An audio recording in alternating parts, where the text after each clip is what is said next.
live. Yes, yes, yes. And on the 9 different platforms.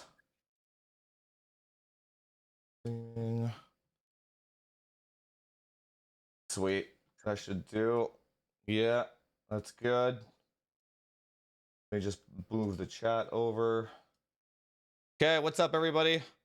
Welcome to Techonomics. Today we got BlackBird PC Tech on again. He's got some new stuff to show us that he's been working on. Apparently, there's been some drama with the usual suspects. You know who, and more how to deal with humans in on the YouTube world and stuff. So, what's been new with you since you last were on, my man? How's the channel going? Yeah, not much, man. Thanks for having me on again. No, I mean, just doing my thing. My wife actually has a big book launch that we're going into New York for on Monday. We're going to be at the NASDAQ, and so that should be really cool. So she works in the like finance area. So she wrote the cryptocurrency investing for dummies book a while back. Nice. And she's got a new one out called Triple Compounding for Dummies. It's part of the Dummy series, so that'll be fun. But because I don't, like when I was in corporate, I used to travel all the time. I don't travel, which I love, by the way. I got really sick of traveling, but it's kind of nice not to do that. And so even with this event coming up, it's like, oh man, do I have to get out of my comfort zone and go in public and Dude, traveling is overrated. I went to Japan, and then I just went to a dodgeball tournament in Calgary. It's like one state over or whatever state. And I'm like, I'm done traveling. Just thinking about CES, I'm like, I'm not like, I'm excited, but I'm also dreading it because I just don't want to travel anymore, man. What's up, Brad? Thanks for the 50 Canadian, dude. Really appreciate that. it's super exhausting too, right? Yeah. So one of the things I found that the last year before I quit corporate, I had something like 90 nights on, or no, it was 130 nights on Marriott. So to clock up 130 nights, you got to remember they're just the nights. Remember, you're traveling the day before and then the next day. So you really got to add a day. When you added all that up, I was Yeah. traveling for more than half my year. Right. Dude, you can't even be healthy. Like, you can't eat healthy. You can't you can't get gym. into a rhythm, Yeah, right? Your circadian rhythm's all screwed up too. Yeah, I don't like that. I'm not a traveling guy personally. I don't like it. And not just that, you also eat out. And Well, yeah. when you eat out, like all of the food, it's like it's great. You go to, as I rose up in the ranks, I was going to beautiful dinners, steakhouses, but you have a steak like that, Yeah. and it's just not good for you to have all the time, right?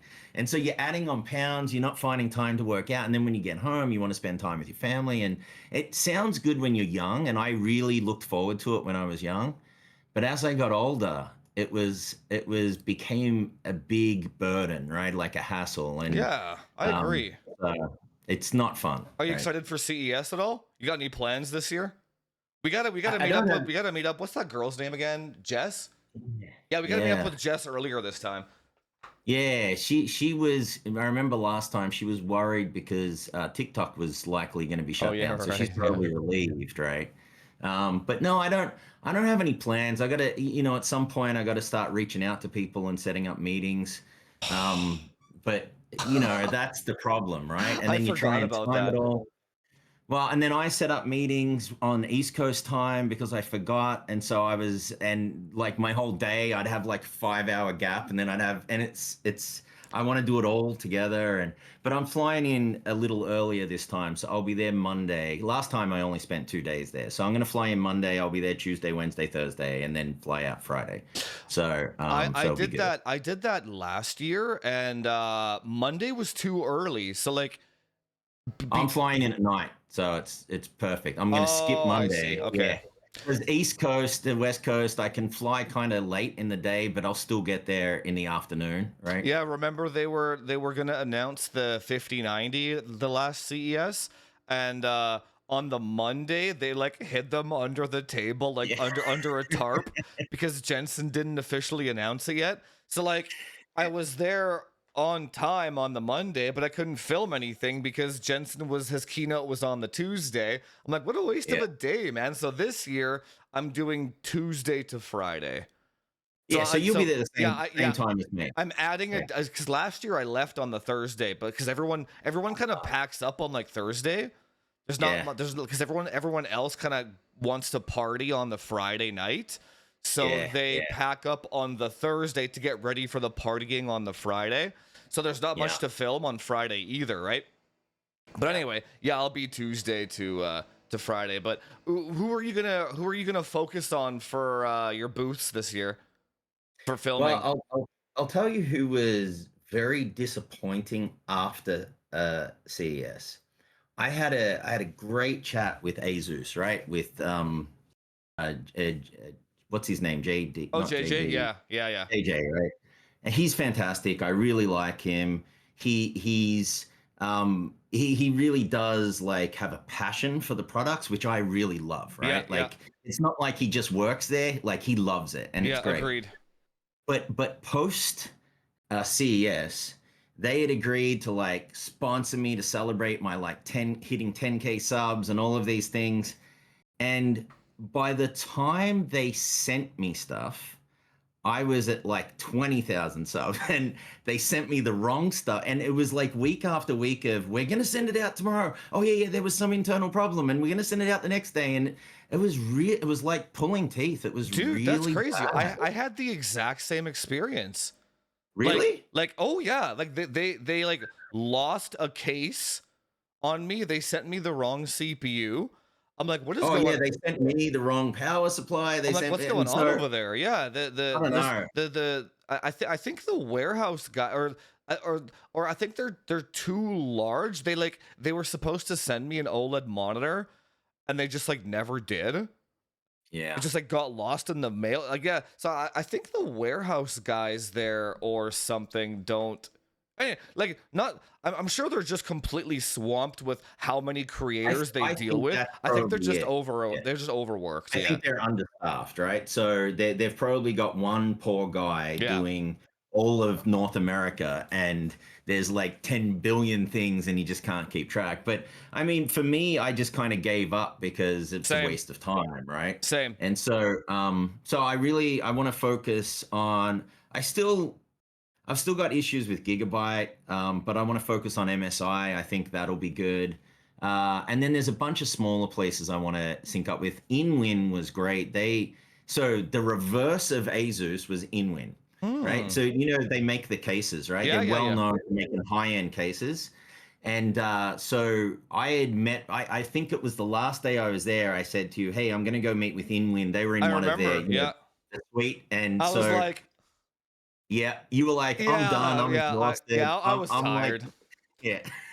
So I went and met with them. The whole experience was the opposite, polar opposite of Asus. They said to me, yeah, they're giving away a case, their Prism case, to celebrate my like hitting 25K. And so that was amazing. But then they said, do you want to do a build? I was like, yeah. And I said to them, what components do you have other than cases? Because I didn't know. I thought they were just cases.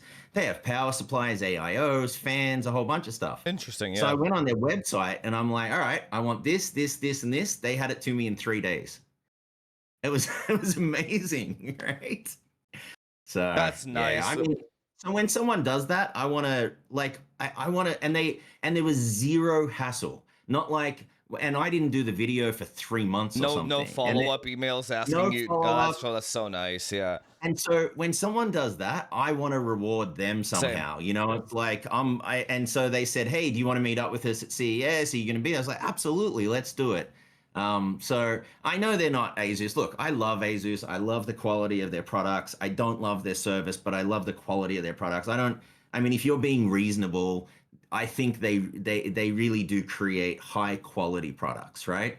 And they sell out regardless of the price. So it's a shame because I really want to work with them. But I'm not going to waste my time, right? No, Like, I hey, agree. For me, it was they let me down in terms of I needed a 5090 because I couldn't buy one. And then Yeah. they let me down where like they just couldn't get me one. And I'm like, Yeah. Yeah, at the time, if you remember, you and I were going backwards and forwards. Hey, did you get a 5090? Did you get a 5090? I was doing the same thing, and everyone was just like, it was. So I don't have a problem when someone immediately says to me, it's not going to happen. same. That's fine, Yeah, right? Like, same. Yeah. just be straight, not going to happen. The problem I have is when they kind of string you along, like, oh, I think we can make this work, or we might be able to get you one that's just Yeah. a loaner. And I was like, that's fine. Just get me a loaner. I just want to test it and I'll give it back. Yeah. Right? Same. Yeah. I don't even Um, care about the. It was never about the free yes. 5090. I Yeah. literally couldn't buy the damn thing.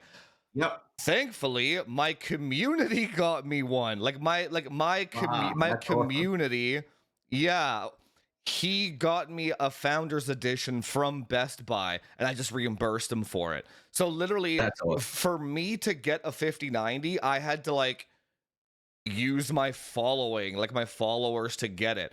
It's like, so my own followers are more reliable than working with Aces. Isn't that insane? That's insane. So like, So listen, I spent $4,500 on a 5090 Founders Edition, and to justify it, I brutal. sold I sold one of my 4090s on eBay, and they Oh were going yeah. for insane amount. I Yeah. sold my 4090 for more than what I bought it for. Same. So I Same. kind of justified the premium, kind of like a swap plus the cost of the normal card. That's how I justified it. But I mean, it was, and you know what, to make matters worse, when I did the video, it tanked. Yeah. And the reason it tanked is my timing on the video was horrible. It was right when the whole "We Hate Nvidia" movement started. And I launched an Nvidia 5090 video, like and so the first like 20 comments were, you suck. How did you must have got that for Yeah. free. Like, you guys, content creators suck because you get it all for free. We can't buy it. We hate Nvidia. And I was like, shit, like you can't win. No, Right? I still haven't made 5090 content. I made one video comparing the Founders Edition to the Zotac. And it's like Yeah. I refuse to pay more than MSRP for a card. I just won't do it. I don't care how long I have to wait. So I got that Zotac for MSRP, resold it to a Battlefield bro because he needed it. And then so now I'm just down to the Founders Edition again. I'm never gonna sell this thing, right? But I want to do like Yeah. water cooling content. I found an open box 5090 gaming OC on bestbuy.com for $1,990. And it's like a $2,700. So open box, condition excellent. I haven't gotten it yet. It's literally on its way here, right? And then I used my own affiliate link on the thing, so I got an extra $50 off. So I got the 5090 for $1,850. I'm like, there we go. Law of the That's a cheapest good model. deal. Yeah, And the law of thing the is, I don't even care. you don't care about the peel. You don't care about the scratches on the Nope. thing because you're gonna take it all off, right? Yeah, no. Well, the thing was, I want to like power mod it. I want to put liquid metal on it. I'm gonna I'm gonna solder another 16-pin connector on it. So Oh, interesting. I'm gonna hagger the shit out of it. So there's not gonna be a warranty anyway. I would Yeah. never spend $3,000+ on a card where I'm gonna void the warranty on it. So it needed Yeah. to be as cheap as possible. And then it's a Best Buy open box, so I think it only has like 30 days of warranty anyway or something. It's just the stars aligned. I grabbed it, whatever. But Did you see, so before we move on, did yeah, you see there was two people like in the US that went to Walmart and they mispriced the 5090s that they had? One guy picked one up for like $1,200 and the other person picked it up for $1,400 because no, Walmart that like didn't know what happens. the hell they were doing, Yeah, that right? happens. So, Yeah, I mean, but you got to get extremely lucky, obviously, yeah, right? yeah. Sometimes you just find deals, but we're when did the 5090 come out? January, so we're like 10 months into that product, and just now I got one No, below yeah. And MSRP. crazy. Like yeah, so like almost a year later. Um Yeah, and they're going to be releasing the Super Series here, I'm pretty sure, at CES as well, which yeah. I I'm think not they'll excited announce it at for. CES, Yeah. right? But I think it's going to be. I think it'll be the same problem. I don't think we're going to be able to get our hands on one unless someone sends it to us, because the 50 Super Series is going to be outrageously popular. That's my guess, right? I don't So think I think so. You you think know. so? I don't think so. Oh, I think so. I think because it's just a VRAM upgrade, except for the 40, sorry, except for the The 5070 5070. Super. Yeah. That's always the best one, because that Yeah. one's getting a VRAM upgrade and it's getting an SM upgrade. But you're using logic, and that's not what's going to sell these things, right? Like, you're using logic to say they're going to increase the VRAM, so the performance in games is going to be basically identical, right? Well, I'm The, assuming, yeah, it depends how Nvidia does the embargo, but I'm mm, assuming they're gonna let like the large tech channels release their videos beforehand, and the yeah, bar is gonna show exactly the same. yeah. Like Oh, I literally, completely like agree. there's no difference at all. So it's like people that have like a, I don't know. 5080. Like it's just the exact same. Like there's not a Yeah. single SM upgrade, not a clock speed upgrade. There's nothing there. So I don't know. I don't The know. VRAM will make people feel better because I get into these discussions all the time on the channel, right? Particularly around VRAM and RAM, right? If you're not using it, it's not helpful. I know it might Nah, make you feel better, but if you're not using it, okay, cool. Like, that's great. But I think the 5070 Ti Super is going to be the one that sells out, because that will mm, be the cheapest 24 AI, 24 gig card. Yeah, with two encoders on it. That one is going yep, to sell for $750. That one's going to, so that one, I think you're not going to get that one. The 5080 yeah, Super, yeah, I think that one's going to be a joke to get. You'll be able to get that one. And then the 5070 Super, see, last time I thought the 4070 Super was the best one, it which was it very was, good. and Yeah, you could buy it all the time. It was never yeah, out of stock. So yeah. I'm not sure if this time will be Yeah, the yeah, same. you're right. With the suit, you're right, because the hype, the bigger hype is around the series launch because people think it's going to be some huge upgrade, Yeah, right? But yeah, no, that's interesting. I did see the release, I don't know, the SM the count thing, the leak. specs, right? Yeah, Yeah, that they're actually going to upgrade the 5070. So that'll be interesting. there's I no. actually quite like the 5070. I found the 57. I that was one card that Nvidia sent me. They sent me a Yeah, 5070 Founders Edition, and that thing overclocked like a yeah. dream. That was Oh yeah, oh amazing, yeah. right? So The that was great. those ones run super loud though. If you, I did a video on taking Yeah. that one apart. It only cools half of the PCB for some reason. It was a really weird design. I hope they change that for the other one. But they need to come out with a 5080 Ti.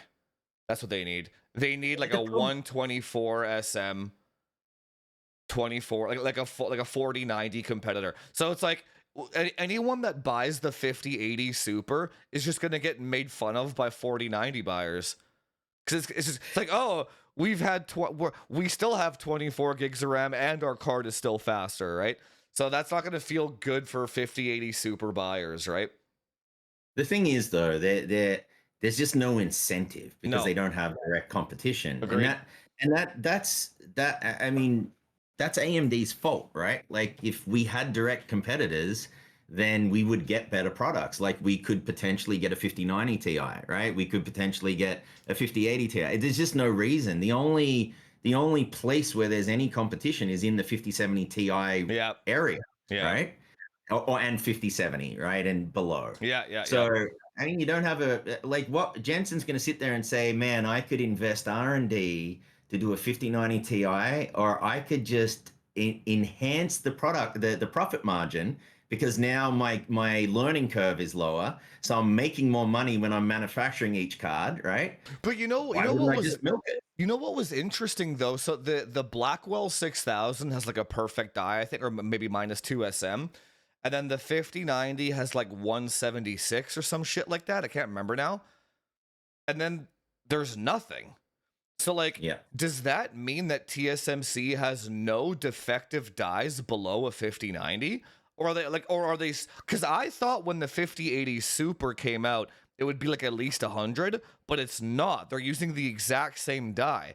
So I thought that they had like warehouses full of like defective 5090 dies, but I guess they don't. So where the hell are those dies going? Or they just don't exist? Yeah, I mean, that's a good question, right? Because obviously their manufacturing isn't perfect, right? If they had warehouses full of dies that only had like 144 or something, why not sell those as 5080 Ti's for 1,600, the same price as a 4090, $1,600? Getting zero from it, that right? would sell like fucking hotcakes, dude, like hotcakes. So it doesn't make any sense why they wouldn't do that. The only thing that I can think of is why they wouldn't do that is they just don't have them. They don't exist. So a question, and I'm not familiar with their professional lineup now that they use for training algorithms. They don't have anything below an A6000. Usually there is an A5000. There is an A5000. Yeah, so usually over time they would start somewhere and then reduce, like come out with lower models or cheaper. I mean, cheaper, it's like instead of 40,000, it's like 30,000 or something, right? So that might be what they do, right? A Blackwell 5000 has SM count 110. There it is. That's where all the dies are, right there. Yep, because like instead of, I don't know what a 5080 Ti would be, like $1,400. Instead of $1,400, they're making $20,000 on this card, right? You can buy a Blackwell 6000 for 7,000 US. Interesting. That's the 5090 Ti basically. Yep. I was looking at it for a while too. I'm like, 'cause you can just put a Founders Edition water block on it, crank that bitch with like 1,000 watts. That'd be sick, right? But I'm like, I'm not spending $7,000. I can't just for 20 SMs, right? And I don't need 96 gigs of RAM. But 110 SMs for the Blackwell 5000. This is basically the 5080 Ti, is what this would be. How much is this? Blackwell. I'm actually curious. I mean, probably $4,000 or $5,000 or something, right? Blackwell 5000. How much RAM does it have? Blackwell 5000 Pro. Oh, CDW. So 6,000 Canadian. What is that in American? Like 4,000. Like 4,000 or something. Yeah. I think it's what, 0.7 something. So hang on, 4,000 times 1.4. Like it's like $4,500. Yeah. So 40. Yeah. So that's so they basically. I would not be surprised if the 5080 Ti does come out eventually. If these Blackwell Pro 5000s don't sell. Because we have the die right there. The exact die that I was talking about is right there. It's 110 SM GB 102 or whatever the hell, GB 202. So if these don't sell, they can repurpose the exact same PCB and card to gamers, $1,600. It would sell like hotcakes. Yeah, so obviously that's better than zero, but I still think they'd need some competition. I tried to look into what a potential like 9080 from AMD might look like, or a 9070 XTX. It wouldn't work. The problem is those dies, they're so maxed out. The power would be insane. And so people like to talk about these things, but I did a power sweep of multiple cards, like the 9060 XT, 9070 XT, to try to project where the 9080 might be. And it would draw more than a 12-volt high-power cable, or it'd be right at 600 watts. Well, you can look at it's not practical. You can look at the I just bought a 7900 XTX. Like I just got oh my god, can you get those for filthy cheap? Yeah, they're filthy. I got mine for 450 Canadian. Filthy cheap. Or no, sorry, 450 US. Yeah, used. Yeah. Used. Okay. Yeah, used. Yeah. Oh, yeah. It was a MSRP XFX model. I was running benchmarks because I'm going to be doing a comparison of that and the 90, because there's so much misinformation about the 9070 XT and that fucking thing. It's just so weird. That thing cannot be as slow as people are saying. Like on no planet, because the 9070 XT has 64 CUs and that thing has a 96. On no planet is the IPC of a 9070 XT But 50% faster. But you know what they compared? They compared it in upscaling, right? So they 100%, or 100%. they use like ray tracing, where obviously or AMD abandoned the drivers. That's the only other thing I can think of.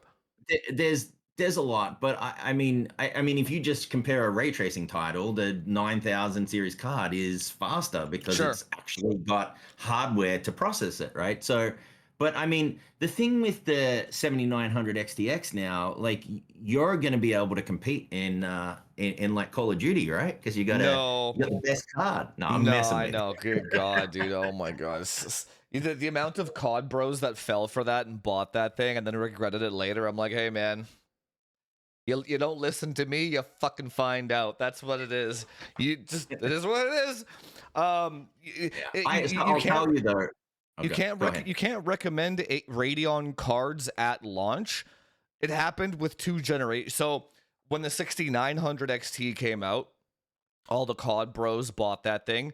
AMD didn't fix the driver for 2 years. And then this last one, I still think AMD has not fixed the driver, and it's in the driver notes. We are aware of 7900 XTX performance in Warzone, not the dip, basically. Yeah. Oh, yeah. Literally like 3 weeks ago in the AMD patch notes, it's right there. So how long has that card been out? 2 or 3 years now, and they still haven't fixed it. It's more, yeah. So right. It came out against the 4080, right? Yeah. So you buy a Radeon card at launch, you kind of have to accept that it's just not going to work for like 2 years, period.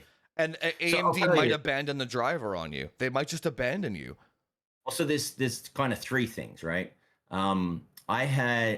I had a pretty good experience with the 9070 XT in the titles that I tested, right? Yeah. And in fact, at the time, the AMD drivers I found better than the NVIDIA ones because I was having a really hard time overclocking using the NVIDIA drivers because there are a bunch of issues, right? Which they resolved. The launch drivers were pretty messy. Yeah. But the 7900 XTX, I got a Sapphire Nitro Plus 7900 XTX, and that thing was I think I might have got a golden sample chip. It was an amazing overclocker. Yeah. But I don't play Call of Duty, right? Like I test it and stuff, but I don't play it. So it's not something that I kind of experience, right? Yeah, so I'm going to be testing that card, just not on Call of Duty. I just want to see how much faster that thing is than the 90. I'm going to test it on Battlefield though, because here's the thing: if it kind of works in like 9, I know it's not going to work in Sons of the Forest, probably not Overwatch and some of these other titles, but if it works in like 90% of games, and you can pick that thing up for like 500 incredible US, value, right? I mean, you can lower the power draw if you want to, but like, oh, dude, the power draw on that thing is nutty. I'm just like running like Heaven benchmark.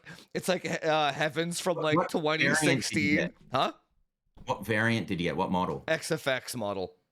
Okay. It's like the MSRP base model, I'm pretty sure, but it has 3 8-pin connectors, and I think you can flash. That's what I was asking, right? Yeah, I was curious as to how many pins, because it has 3 8-pins. Yeah, so it can really suck down power. It was going to with the stock BIOS. I didn't even update the BIOS. I think you can flash like a 500 watt one on there, which I haven't tested yet, but it was pulling 420 watts in a benchmark from like 2016. like it's ridiculous how much power, dude. The fact that AMD bros ever recommended that thing over a 50 or a 4080, they're just out of their fucking minds, dude. Like I think it legit pulled twice as much power as the NVIDIA cards. It was ridiculous. I don't mind that though. I think that's fun. I like when shit pulls a lot of power. Like my 3090 Ti, I can get that to pull 800 watts, no problem. How bad it was. Oh yeah, no problem. So it's the other thing that's interesting, because I did a video comparing the 7900 XTX to the 9070 XT a while ago. Yeah. And I made the obvious comment that FSR4 wasn't released on 7000 series cards or RDNA 3. And in the comments you get the it's going to be all of this stuff. And so I explained that you can't just imagine that something will work. There's hardware. The approach that AMD went to, which I actually congratulate AMD on, because they basically said, we're not going to be able to compete with NVIDIA using a software only approach to upscaling. We have to use the hardware software approach together using AI, right? Like that's what they said. So they basically said, if you can't beat them, join them. And they used that approach. And all of a sudden, FSR4 is a really good upscaler. The quality is good and it provides good performance. But they have dedicated hardware on the 9000 series RDNA 4 to process it. And so, people in the comments are like, oh, they're going to do it. They're going to do it. AMD is not going to abandon this. It's like, dude, it's not about your relationship with AMD. It's literally about the fact that it's physically not possible. So once they got FSR4 working on older series cards, which they've done, right? They did in Linux first and then in Windows. I kept getting the, what do you think now? What do you think now? You were wrong, right? And I'm like, no. What is the purpose of upscaling? The only reason you turn upscaling on is to increase your performance without much of a change in terms of quality, right? That's your objective, right? Similar quality. I mean, ideally, no loss of quality, but similar quality, but you want much higher performance. If you get similar quality at the same performance, why would you use upscaling? Just use native. Yeah. And that's the point of FSR4. Yes, you can run it, but the question is, does it actually increase your performance? And the answer is, it does a little, but it's nowhere near as much as FSR3, 3.1, which kind of doesn't look great, right? And so it's like a light version, and it's the reason that AMD did not release it on 7000 series cards, because if they did, they would get absolutely ridiculed, right? They would, and they know that. And so, and that's the problem with technology, is that everything can't always be backwards compatible, or we'll never get leaps in technology. You can't have your cake and eat it too, right? You can't have AMD keep backwards compatibility and compete with NVIDIA. You pick one or the other, right? And so they chose. The same thing with NVIDIA and physics and shit, right? Where people are just roasting NVIDIA for not supporting physics. It's like, what games use physics, right? It's like only Batman. Batman's the only one that actually matters. Yeah. Even then, you can play that game just fine without it, to be honest. But it's like GTX 560 faster than 5090. It's like, cool, bro. Like, why do you like, what do you expect NVIDIA to do, man? Like, who cares? Who cares? You can't look. I think, for example, looking at CPUs, I think Intel takes it too far when they change out platforms every generation, right? But there's an extreme. AMD hurts themselves by not changing out their platform fast enough, right? I mean, they're constrained by the AM5 chipset, right? And so there's only so much you can do before you really do. And look, I know consumers love to be able to upgrade their chip forever. I think that's a myth, right? Too. Honestly, I swear to God, that's a myth. I don't know anybody that does that. But yeah, keep going. No, I agree with you in the sense that I think most people, and I don't have any data behind this, so this is just an opinion. I think most people, they'll dedicate themselves to either build or buy, and then they'll get everything that they can within their budget that meets their objectives. And then when they go to do that again, they're kind of looking, maybe in the middle, they get a GPU upgrade because it's plug and play, or SSD or some RAM or whatever, right? But when they go to do another system, instead of just dropping in a CPU, because you and I think that's easy, but there's a lot of people out there that don't think that's easy, they'll just get a whole new system. And then at that point, longevity of platform is somewhat irrelevant, right? I'm not I don't know, the platform longevity thing. I don't know, man. It's just, I don't know a single person in real life that does that, or that has done that. Like, a guy that, so I have a lot of buddies that are still on like 10600s and 10700s and like Coffee Lake. They're not gonna buy 10900Ks now to get two more cores. They're not gonna do it. They're just gonna buy a whole new platform. I got buddies that are on 5800X. They're not gonna buy a 5700X 3D now. They're gonna, Well, I mean, they're also not being made anymore, so they'd have to get a like a 5600 X3D or whatever the hell yeah, but they're not gonna do the it. They're not. cheaper one is. It's like Of course. the damn platform is like 6 years old now. They're not gonna. They're not like. They're not. I'm not sure. I'm not sure what mentality is. It's like they're not thrifty enough to be like, I'm gonna get. It's like squeezing a fucking towel and trying to get the last little bit of water out of that thing. It's like I can get another 6 months if I buy this CPU now. It's like nope, it doesn't happen, man. What they're gonna do when they ask me. It's like, what's the next thing? It's like, what should I do now? Here's my budget. I got $3,000. What's the best kind of thing? That's what they do. They're not like, if I buy this CPU and I buy this graphics card and resell my old CPU for this much, it's like, man, the time cost analysis to put that shit on Craigslist and Facebook to try and get like $50 back. Nobody does that. Like nobody sane does that shit. I swear to God. I don't know. Platform longevity. The only people that really upgrade CPUs consistently are the people that buy them every single generation at the top. They're the only people that do that shit, and they don't care. It's like they'll just how many people do I know that bought the Z690 Apex, the Z790 Apex, the Z790 Apex Encore, and then now the Z790 Lightning? So they bought 4 motherboards on the same platforms, the same socket, to get an extra 100 megahertz every single time. Those are the people that upgrade every single generation. I don't know. Anyway. So the only thing I'll say is that I appreciate it. So thank you, AMD, because when the 9000 chips come out, I could just plug and play it into my X670E and I was good to go. So but then again, I very quickly got an X870E because people are like, why aren't you testing on the latest stuff? Right? There you go. Like, because motherboards make a big difference to performance, right? So, but anyway, yeah, it is. Two or three CPUs is good. Like, I think it is too. Like three is good. So like you have the 12900K, the 13900K, 14900K. Good, whatever. I think that was good too. But I mean, like, what do people expect Intel to do with Core Ultra? They've clearly got, from what I see on rumors, a better platform coming out.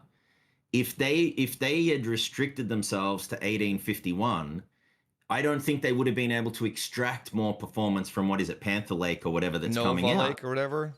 Yeah, or Nova Lake, whatever it is. But like, what do you expect the company to do? They launch something that people, I have a different opinion of, like overclocking and other things, but just on face value at stock conditions, you can't argue with the fact that Core Ultra didn't impress, right? And so, I mean, what do you expect Intel to do? They're going to take that and they're going to say, you know what? We're going to keep 1851 alive for another 2 generations. And then, like, why would you do that as a company? You're going to say we're going to move on, right? I think, I don't even know, man. Like Arrow Lake was such a failure.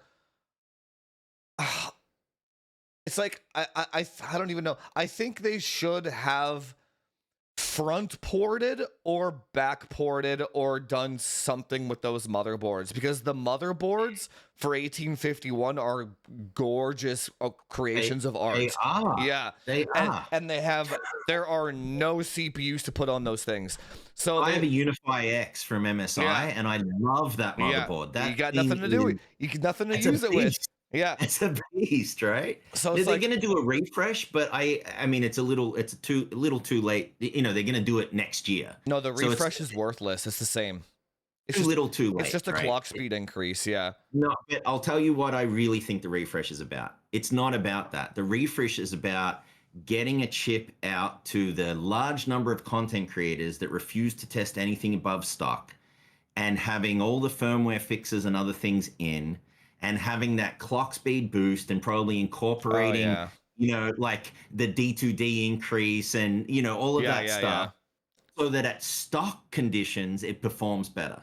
It's not going to perform better than if you tune it, but it's all about, talking to the large You're number of right. content creators that just tested stock, right? So basically they get a free they get an entire product refresh that's overclocked out of the box. Yep, that's it. But the large dumb tubers are gonna be like, oh my god, 30%.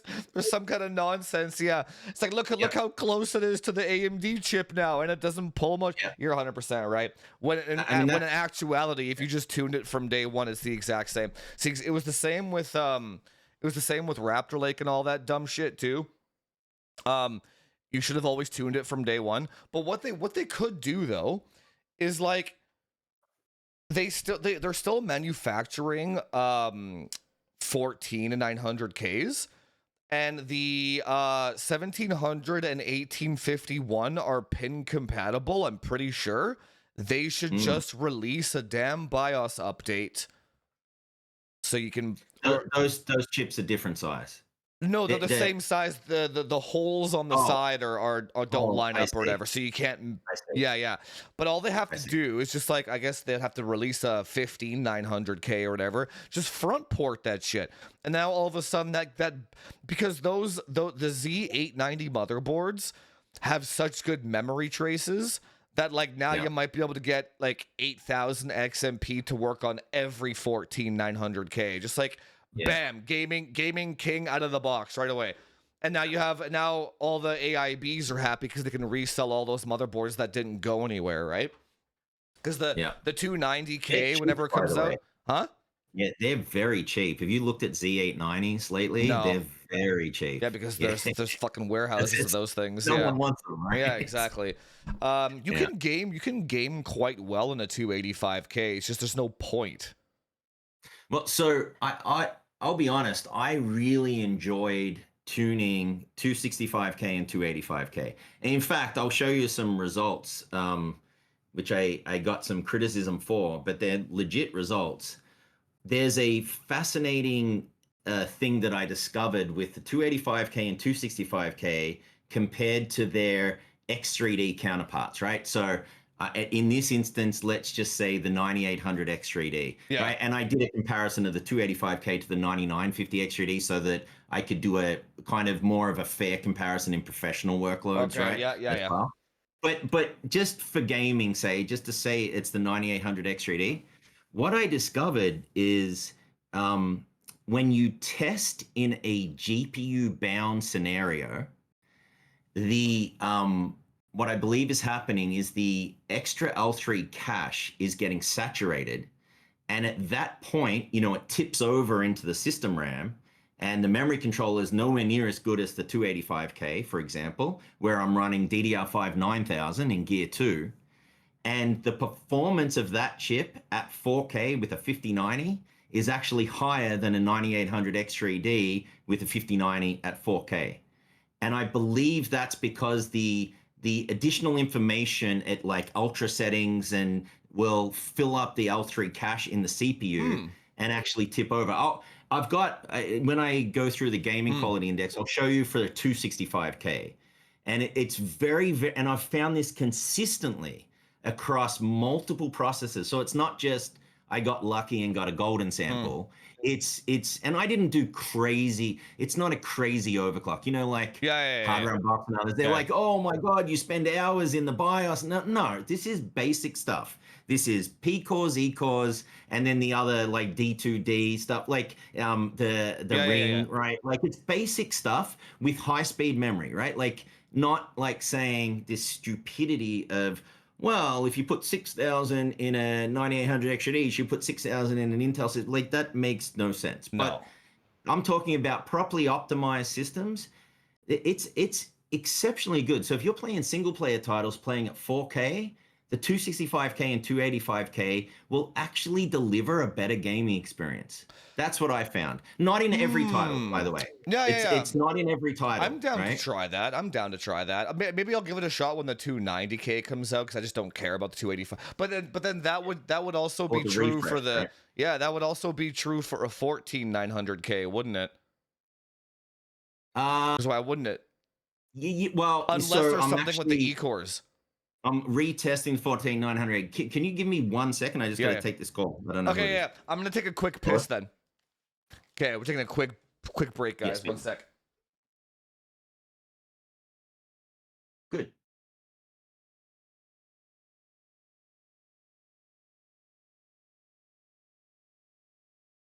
Yeah, that'd be really good. I'm actually in the middle of a meeting at the moment. But if you could, I'm not available Monday. So later in the week would be good, like Wednesday or something. But yeah, will you need Kiana or just me?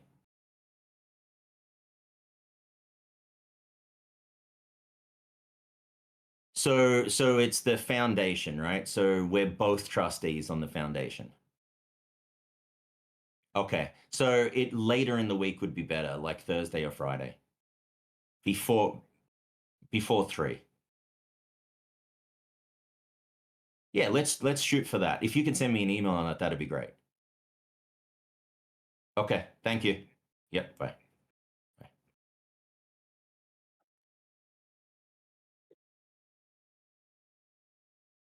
Hey, sorry about that, everyone. Whenever I get a call that's local, Yeah, I always pick so it up because it could be like my daughter's school or something like that. So I always, if it's from like Botswana, I typically will ignore it, right?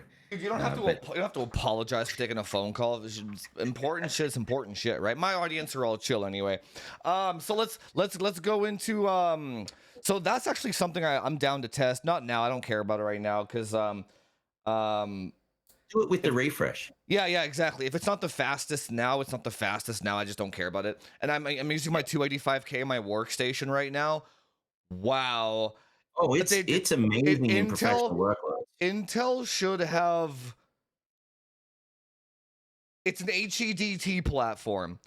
Yeah. The bang for the 265K, the bang for buck for workstation is totally out of control, dude. You get that It CPU for went like up to $200. $200. Yeah, it's Yeah, fucking insane. Yeah, you get I 20 got I cores. got it. It's amazing. I got a 265 KF from Amazon for $200, Yep. and then I picked up a Z890 MSI Z890 Tomahawk for it was like $250, and then the Can't beat that. SSD like latch came loose in packaging, Yeah. and it scratched it a tiny scratch. So I'm like, well, I want to use it on the channel, so I sent them a thing saying, can you send me another one? They said, would you like to keep it if we took $50 off? I'm like, hell yes. I got the motherboard for $200, Yeah. right? It's like pretty amazing, right? So, Yeah, but yeah. dude. Yeah. What about the hardware unboxing and the shit talking? Let's go there next. Yeah, so they Someone tagged did me the a other day on Twitter about that. I'm like, yeah, so that's how I found out. So one of my followers on Twitter of all places, because I only started using Twitter. You told me to do it ages ago, yeah. but I only started using it like 3 months ago, right? Don't get sucked into the arguments on Twitter. It's cancer. But yeah, keep going.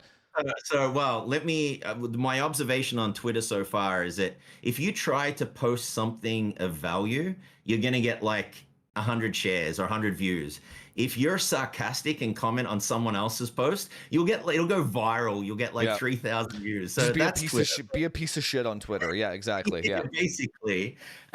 So anyway, so one of my followers on Twitter posted a basically a snippet, a question that was posed on the Harbor Unboxed podcast, right, where Tim and Steve get on They and have just a do a podcast. podcast? Like, yeah, they have a separate channel called the Harbor Unboxed podcast, which I didn't know Neither did I. until this came up, right? So that's why I didn't even know this had happened. But the question was, I'm going to read it exactly because I want to show you how I'm not paraphrasing how Okay. incredibly benign this question was and Steve's response. All right. So the question was by Joker OH3LB, right? The question was, BlackBird PC Tech got the Ryzen 7 9700X to perform like a 7800X 3D. I'm surprised you're not talking about that. That's not like, Okay. hey, assholes, right? Like it's pretty basic. Steve responds, has anyone reputable shown this? They haven't because it's Oh, not possible. Because it's not possible, right? So Uh, I get that he attacked my credibility, but then that's he how he goes on does to it. say, That's how he does it. You know why he so does that? well, I know why he does that, right? I get the fact that he's insecure, right? Yep, there But you go. Yeah. Yeah. I know exactly. It's very obvious, and it's funny. Like as I've dug more, I watched their podcast, and I'm gonna do a I'm gonna do a response to that. They Yeah, you yeah. know it was unnecessary, but I like to stay out of drama. But when someone pulls me in like that, it's difficult. And I had multiple people on my channel like, dude, he's watching your stuff because he quoted like he wanted to make a sarcastic comment about overclocking, and he's like, well, He it's not watches rocket all of our science, channels, right? by the way. Oh, he He's does. probably He watching this quoted me. right now. I wouldn't Yeah, be surprised. probably 100%. Yep. right. Yep. So He's anyway, he's so really I like he's watched really it. like in it like that. Like he like he's very I don't know how to he seems to have a lot of time on his hands, let's put it that way. He's like in every single comment section I mean, reading look, every single thing. I give him credit. He tests like 1 billion CPUs at a time, So he right? says though. So well, so he says. Yeah, But okay. so here's the thing, right? Like, I don't want to get into like silly back and forth Yeah, on yeah. stuff I don't care about, right? Like, you do what you do. In fact, both him and Tim are from my hometown in Australia, Yeah, yeah. right? In Melbourne. So if he wasn't such a jerk, I would love to actually talk to him, right? But like they talked about overclocking. That was the big focus, and you're gonna people in the comments mentioned you multiple times, and Of Steve, you course, should see yeah. some of his responses, right? But this was their thumbnail, and their title was that people that basically, I'm going to paraphrase this, tuning is grifting. Basically, tuners are grifters. They're scammers, right? And so, and the whole What? podcast, 40 minutes of the podcast was talking about why you shouldn't overclock, why, and then they address but then people say that we overclock RAM. Why are we doing that? And they basically, it's this 40-minute thing, but there's two things that I want to tell you, which are hilarious, right? I have It- actually have some this points on that, but yeah, keep going. Yeah, yeah. no, there's two that are just absolutely hilarious. The first one is he's obviously taken it to heart that people claim that he's biased towards AMD. So in this podcast, to prove that he's not biased to AMD, and I want to see what you think of this logic, all right? He claims that he purchased a retail 285K because he lent his 285K out that he got sampled, and that he purchased it because he was going to replace his 9950 X3D system with it. Because he thought, you know what, it'd be fun to use it for a year. So my first question is, if you believe your own benchmarks, why would you do that? That's part one. Then later in the podcast, he claims that he still games on a 12900K system. So my next question is, if you had a 9950 X3D system and you believed your own benchmarks, why are you gaming on the 12900K? And look, it's clearly nonsensical, and the only reason he's doing it is try to convince people that he's not biased towards AMD, which, by the way, and we can get into this, but I genuinely don't think he is biased towards AMD. I think there's something else going on, which I'm happy to talk about. But he's so desperate to show people that he does that. And then he talked about overclocking like he used to overclock. But then the piece de resistance of the whole thing was, and I actually thought I liked Tim before I saw him do this. But he gets up there and says, yeah, instead of overclocking, you should just work more hours and buy better hardware. I'm like, did you Oh, really just say that? Are you kidding me? Like, did you wow. really? And he laughs. And like, I got comments So on they're my out of channel touch a little saying, bit. They're completely out of touch. I mean, first of all, for a content creator that gets given everything, to say that to Yeah, viewers yeah. is very out of touch. But it's just the concept of put it all aside, the fact that it's out of touch. But what, even if I got an Astral 5090 that's designed to be overclocked, why wouldn't you extract more performance if you can? Like, none of it made sense. And so I'm going to address it, but There's a I, huge you know, they're playing defense. That's what that is. That's They're all taking. they're that's all it is. They're Oh, it started off about their Battlefield 6 results. well That's what it started off about. So, so here's the thing. Um they can kind of see their jobs. They can see that their jobs are going to be gone. Like they can see it over the horizon coming, right? Because of how yeah. complicated hardware is getting. So they're like creating this artificial firewall attacking people's credibility to try and they're trying to there's just job security. Now, what I will say is CPU tuners are grifters. See, I would the problem is he'll never talk to any of us in person or on a podcast or anywhere where you can kind of question him on his methodology or run circles around him because the thing is if CPU tuning was grifting, CPU tuning was the only way to stop your Intel CPU from degrading. So those of us that were teaching our audiences to tune their Intel CPUs, we saved them money, time, and hassle. How is that grifting? It Well, doesn't make any I mean, sense, right? Nothing it about doesn't. so if you have a single mother, a single mom who buys her son, let's say her choices are a 7600X or a 12600K. And Timmy learns that he can pull an extra 20% of performance out of that 12600K if he learns how to tune it. That kid, that 12-year-old, has nothing but time to learn. Nothing but, so he can save his mom money. It's good to grow and learn, right? Of course. But I have other issues with it. That's asinine to even say that though. So, but here's the problem. The problem is that there's always a little bit of truth in statements like that, meaning that scammers are everywhere, right? Oh like my God! I just read. You know what? Okay, hang on. Sorry, not cut you off. I have to get this off my chest. The first thing that came to my mind was there are a shit ton of fucking scammers. Oh In my everything, God, dude! not Oh just my tech, God! Yeah, right? fair enough. Like I just read there was a scam, and I got the phone text for it multiple times. For the tolls in like New York and Connecticut and everything, right? They've got tolls. They're all over the country, right?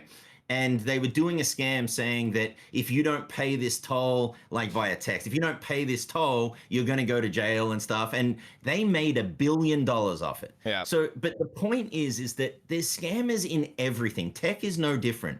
So the truth is, absolutely, there are scammers. Yeah, but we're also making the assumption that Hub's talking about us. He might. There's so many other people that No, I'm not scam making people. that assumption. Oh no, I'm not. I'm not making that assumption. I didn't watch it, to be fair. Yeah. Said. No, you got to watch. Like I had people on my channel that watch. Yeah. They're like, yeah. Well, so the painful thing was actually sitting through and watching it. That's the painful thing. Okay. Right? Yeah. I just don't care enough. Yeah. So, but there's a couple of things, right? So you've got put scammers aside. There's scammers in every single industry doing everything they can to try and take money out of people and rip people off. So you could just make the statement, X fill in the blank is scammers, right? Okay, let me remind me to tell you about what the scammers are doing these days. But yeah, keep going.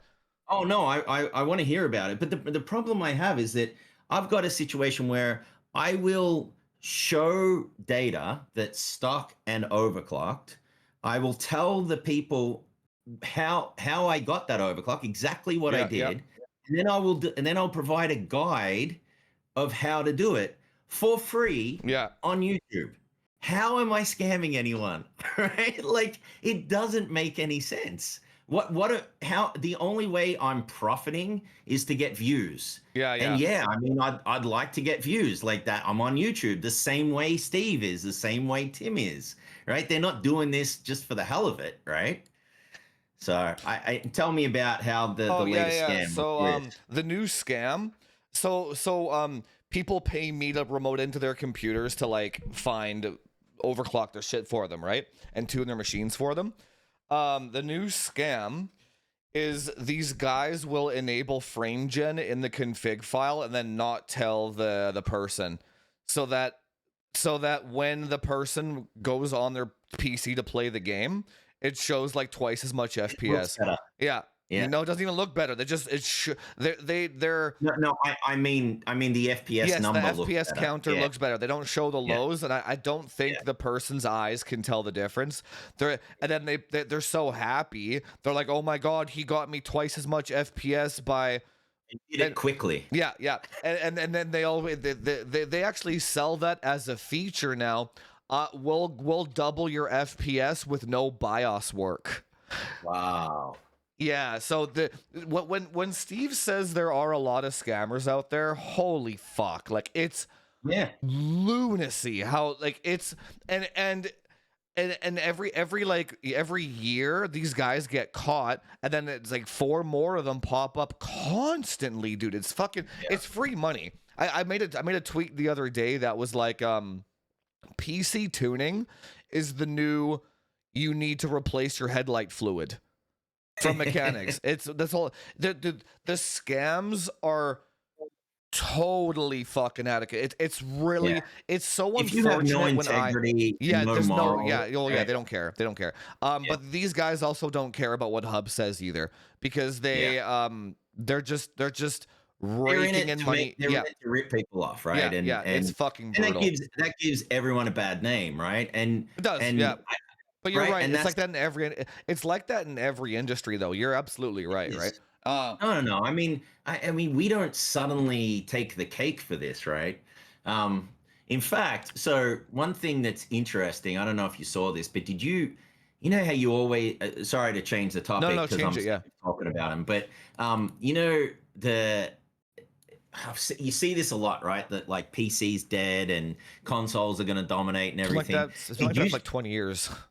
I know. Yeah. But did you see the latest stats for Battlefield 6? Right? One of the highest selling games of all time.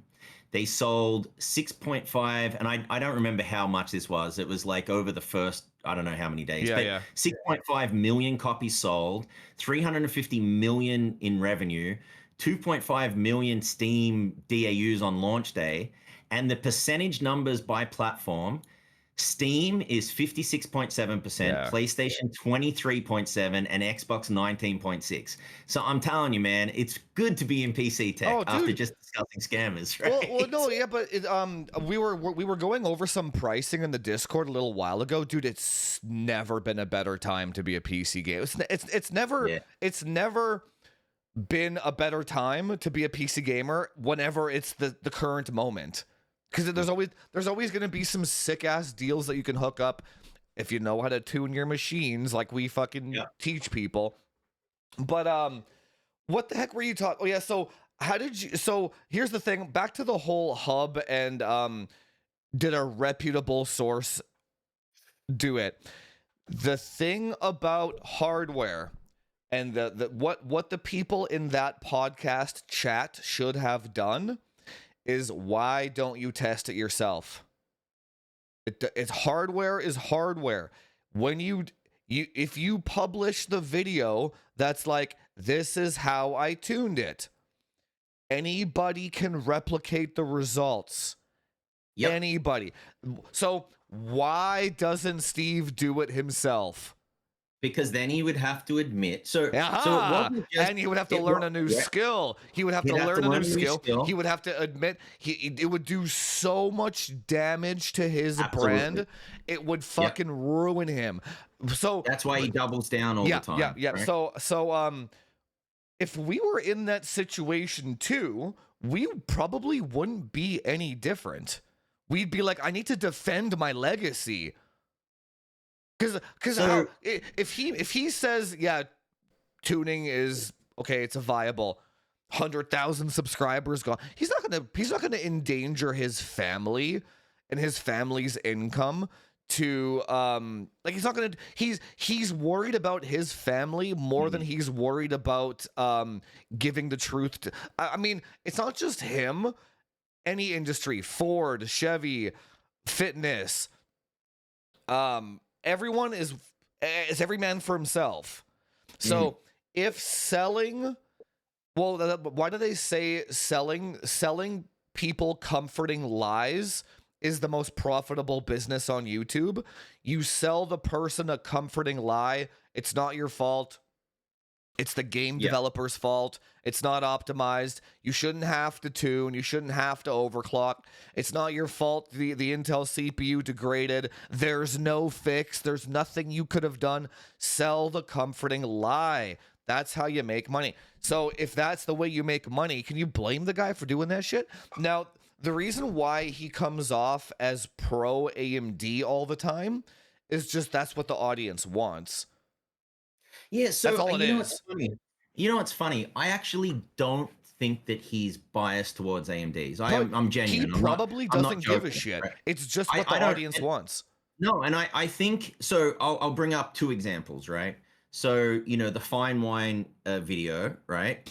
I don't think that I think he genuinely thought that the performance delta was due to the drivers, and that's what he said. And I genuinely think that. Now, he certainly knew that it would He get lots clickbaited of it. views. Yeah, he clickbaited Yeah, it he in that way. clickbaited Yeah, it. yeah. But I don't think so. There's a difference between being kind of like evil and intentionally doing a narrative versus what I really think it is, which is incompetent and really genuinely believing that. For It's example, both. another good example It's both. is Windows, right? When he did the Windows will generate 20% extra performance, I was like in one game, it was like How 35%, did he not right? lose his entire audience in that one video? I swear to God, dude. But he genuinely, to this day, I saw him double down on it again. Like it was pointed out to him that, hey, you do realize that you had the security feature off Memory in one integrity. version of Yeah, it. yeah, Yes, and you had it on in the other,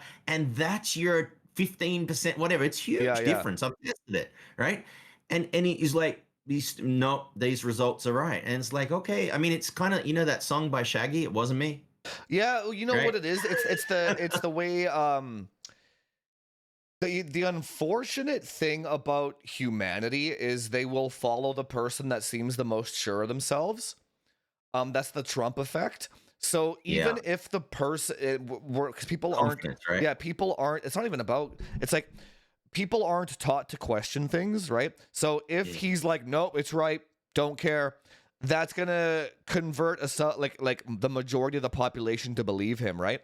Yeah. The population isn't gonna be like, why don't you test it? Why don't I test it? Why don't you have one of these guys on your podcast so they can question you? Why don't they're like no one's asking those questions? They just like, oh, this guy, a human's internal firewall is they will ping different humans and they will follow the one that seems the most sure of themselves because that's the most likelihood of survival. That's normal Mm, human behavior. So if mm, he seems really sure of himself, nobody's going to question that, because if you question that, look, he's going to attack our integrity and try and kill our channels because we're questioning it. So the normal human doesn't have that capacity to question somebody of higher authority. They're just going to believe them, right? That's literally and then they're why gonna Trump follow won the the social election. proof. Huh? Well, and they're gonna follow the social proof too, Yes, right? And exactly. that's why like predicting, like it does have an impact on the community Of course. when you have a poll that comes out and says this person is extremely unpopular, whether it's true or false, people start to Yep. believe they're extremely unpopular, and it's a 100%. self-fulfilling prophecy, Yep. right? And so, yeah, no, Humans are I basically just agree with botting sheep. That's all it is. Yeah. yeah, So, and the social proof is the other one. It's like, well, he's got 1 million yep. followers, and it's like, okay, so that's like me saying to you that Linus is 16 times more credible than Steve Yes. because he has 16 million followers. His data is 16 times more credible. Isn't that how that logic works? Right? But no, I agree in that he's not a fanboy. He doesn't give a shit. He's just like, I know that. Did I send you that thumbnail comparison that I did? No, no. Oh, dude, so my last video, I did 9800 X3D versus 14900K in Arc Raiders, and the Yep. video's like 3 out of 10. It's doing very well. The most comments I've ever gotten, it's like 400 comments now. It's ridiculous, right? Oh, that's great. So you got good engagement. Yeah, yeah. But I did a thumbnail comparison. You know Oh, how you you, did a like yeah, yeah, A/B yeah, test. yeah, yeah, in Yeah, YouTube, I'm yeah. I'm very curious to know which one was better. Yeah, so you know what the comparison was? It was Yeah. the exact same thumbnail. I'll send you the photo after. It was the exact same thumbnail. The only difference was that crown was on the Intel CPU, and the other one, the crown, was on the AMD CPU. And one of Let them me was guess. 57% click-through rate on the AMD crown one. And 40 people may not 43. think that's huge difference. That's It's a massive. significant difference Yeah. because typically what you'll find is that one will be like 52 and the other will be 48 or 51, 49, No, yeah, right? yeah. That means that the AMD crown is going up over Yeah. time. The Intel Yep. crown will kill your channel over time. That's what Yeah. that. So that was the only That's crazy. difference. So Yeah. when people are like hardware unboxed is AMD biased, bro, I'll get the thumbnail right now. It was lunacy. So all you have to do is just put a crown on an AMD product, and you are rewarded for it. I'll bring up the fucking thumbnail right now. I swear to God, I'm not even making this shit up. I think No, I believe you. I sent it to Tech Lab UK. That's what it was. Yeah, because he was Yeah. complaining about the Pro. I'm like, dude, Did I you literally did you just do it tested in this. did you do it in YouTube or did you Yes. use one of those third-party No, plugins? in YouTube. In YouTube. Yeah. Yeah, Yeah. yeah, Yeah. okay. But AB. it does it for a week, right? Like I think it'll do it, test it for a week, or No, I unless did it it's for really two obvious. days. Because as soon as I Okay. saw that large of a difference, I You swapped it just over. Yeah, I'm like, Yeah, fuck okay. this. Yeah. I wasn't Yeah, going to yeah. tank my Yeah, channel, you don't right? wanna waste Yeah, you don't yeah, wanna yeah. waste that. So that's always been my thing about not doing the A/B testing because usually I'm pretty confident in a hmm thumbnail, but what I find often is my confidence is misplaced because I think, Because "Oh, this is gonna you're be awesome." because you're not dumb. Well, What maybe. what what is it about putting the crown on the AMD product that makes it what It's like 14% more comfort click food. through? 14% more Yeah. click through? I think it's like comfort food, it's It's like it's fucking a insanity, comforting. dude. So Yeah, it is. what that tells me is the general YouTube audience has no like they're not interested in information at all. They are only interested to know that their team is the winning product. That's all they care about. Well, and then this is So also a can you blame click-through, Steve? right? That the point I'm trying to make is can you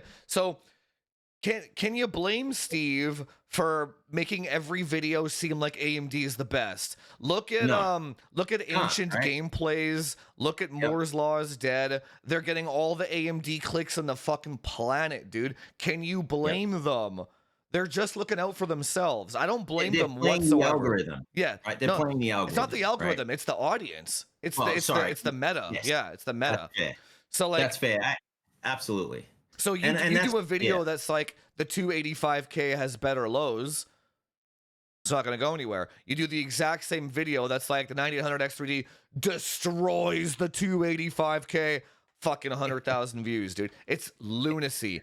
It's complete fucking It is. lunacy, dude. I gotta get better with my, because there's clickbait, which means that your whatever you show on the thumbnail and the title doesn't match what you talk about. Don't even That's worry about really it. Who bad. cares? But Don't even worry but about it. I'm not. I've got to get better at more clickbaity titles and thumbnails. That's something I have to work on because yeah. Anyway, You're but growing hey, pretty let's. fast though, man. Honestly, I wouldn't worry about it. Like whatever No, you're doing it's well. doing yeah, it's doing good and it's pretty consistent, which I like, Yeah, right? yeah. So even if I do like if I release, I've never been able to, it's funny, I've never been able to release a build video that does really well. My audience really wants to see like component Yeah. comparisons and testing. They really don't it's just like I really like doing the videos, but they just don't tend to translate well. I've like it's crazy because my last video was right. I did a build and it it's Because it just doesn't like spark any drama. That's why. that's the problem. Yeah, there's no And drama. that's the thing. Even when I was kind of writing the script and things, I was like, "Well, I don't even know what I'm triggering in this, Yes, right? There's no hook. exactly. There's no hook because it's really just so it's like I think at one point I said sit back, relax, and enjoy, and it's like everyone clicks off, Yeah. right? So yeah, Build videos there's are tough, definitely, man. You have the only ones that you can do that I do, the fastest build of 2025. The fastest yeah, build. It has to be the fastest, or it has to be the lowest power build. It has to be or like the absolute cheapest, yes, yeah, yeah. It or has to be yeah, the best at a something. Yeah, limit. and then Yeah, yeah. those can somewhat do quite well. Yeah, Yeah, yeah. yeah, but just for it's more just an effort. If cause I saw you comment on Twitter or something about this, but I feel the same way, which is, if you do something, you try new things, and your audience doesn't respond, it tanks the video, because the first Yep. few hours of that video, if your audience doesn't click on it and your click-through rate from your main audience is low, YouTube won't share it as much, Dude, and so it's crazy. I was supposed to do the fastest ITX build on the planet. I bailed on that entire video series because I did 2 videos on it and they were 10 out of 10. So like my audience doesn't want to see, and I'll get like Yep. 5 people in chat. When's the video coming out? I'm like, it's never coming out, bro. Because I'm not gonna kill my channel to finish a build series that nobody gives a shit Yeah, about, right? It's not gonna happen. yeah, I do 14900K versus AMD video, and that's fucking number 3 and number 2, number 1. I'm just gonna keep yeah, pumping, and it makes it it does make this career path more of a job rather than a passion project, for sure. unfortunately. Yeah, so that Yeah, does kind of and I can already see myself losing passion for this a little bit, because I'm like, I'm just gonna do another Battlefield video. I just don't care, and I can pump that out in like 4 hours and it'll be number 1, and I just don't care. The comment section is just full of people arguing with each other. I wake up the next morning, it's like 300 comments. I'm like, fucking A, dude. It's like, you guys go at it. I just don't give a shit. I'm so disconnected from the content now. I literally just don't. It's like, oh, this is the current hot game. This is the current beta. Do a CPU comparison. I don't give a shit either. It's like people, I don't know, man. I don't know. It's like when you come to the point of realizing how bottom feeder IQ the audience is, you just stop giving a shit and you just give them what they want. Can you stop? Can you blame Steve? Honestly, can you blame him? Can you blame any of them for doing that shit, right? And the Discord is a bit different because those guys are paying to be there, and then they'll listen to what you want to say, kind of thing, right? yeah, it's interesting. I realized when I was doing this build, I hadn't done a build in 6 months, and I Yeah. so enjoy it because Yeah. It's I fun. really enjoyed making the video, because I was doing a build, and like you run across a problem, you got to solve it, and then it gets to the end, like my daughter Have you saw it tried up on streaming my. it? That builds do I much haven't. better That's on stream. interesting. Yeah, much better, Yeah, because that's a good yeah, idea. you do it for like 8 hours, and you're just Yeah, shooting the shit with. It's more of a chill sesh with your audience while yeah, you're doing the build, but it's not yeah, something you post on YouTube to farm fucking idiots, right? yeah, Um, yeah, yeah, Speaking of yeah. farming idiots, let's I'm gonna take a quick piss and then show me this new thing that you got so that we can use it to farm idiots. Hey, I'll be back. that's I not gotta take a farming mad piss. idiots. Give me one sec. Oh man, too funny. I can't see the chat. Otherwise, I'd be able to engage with everyone. So let's see. Let me at least try this and make sure that when I show a chart, it's going to show the right way. Let's see. All right. How about I do this? There you go. That works.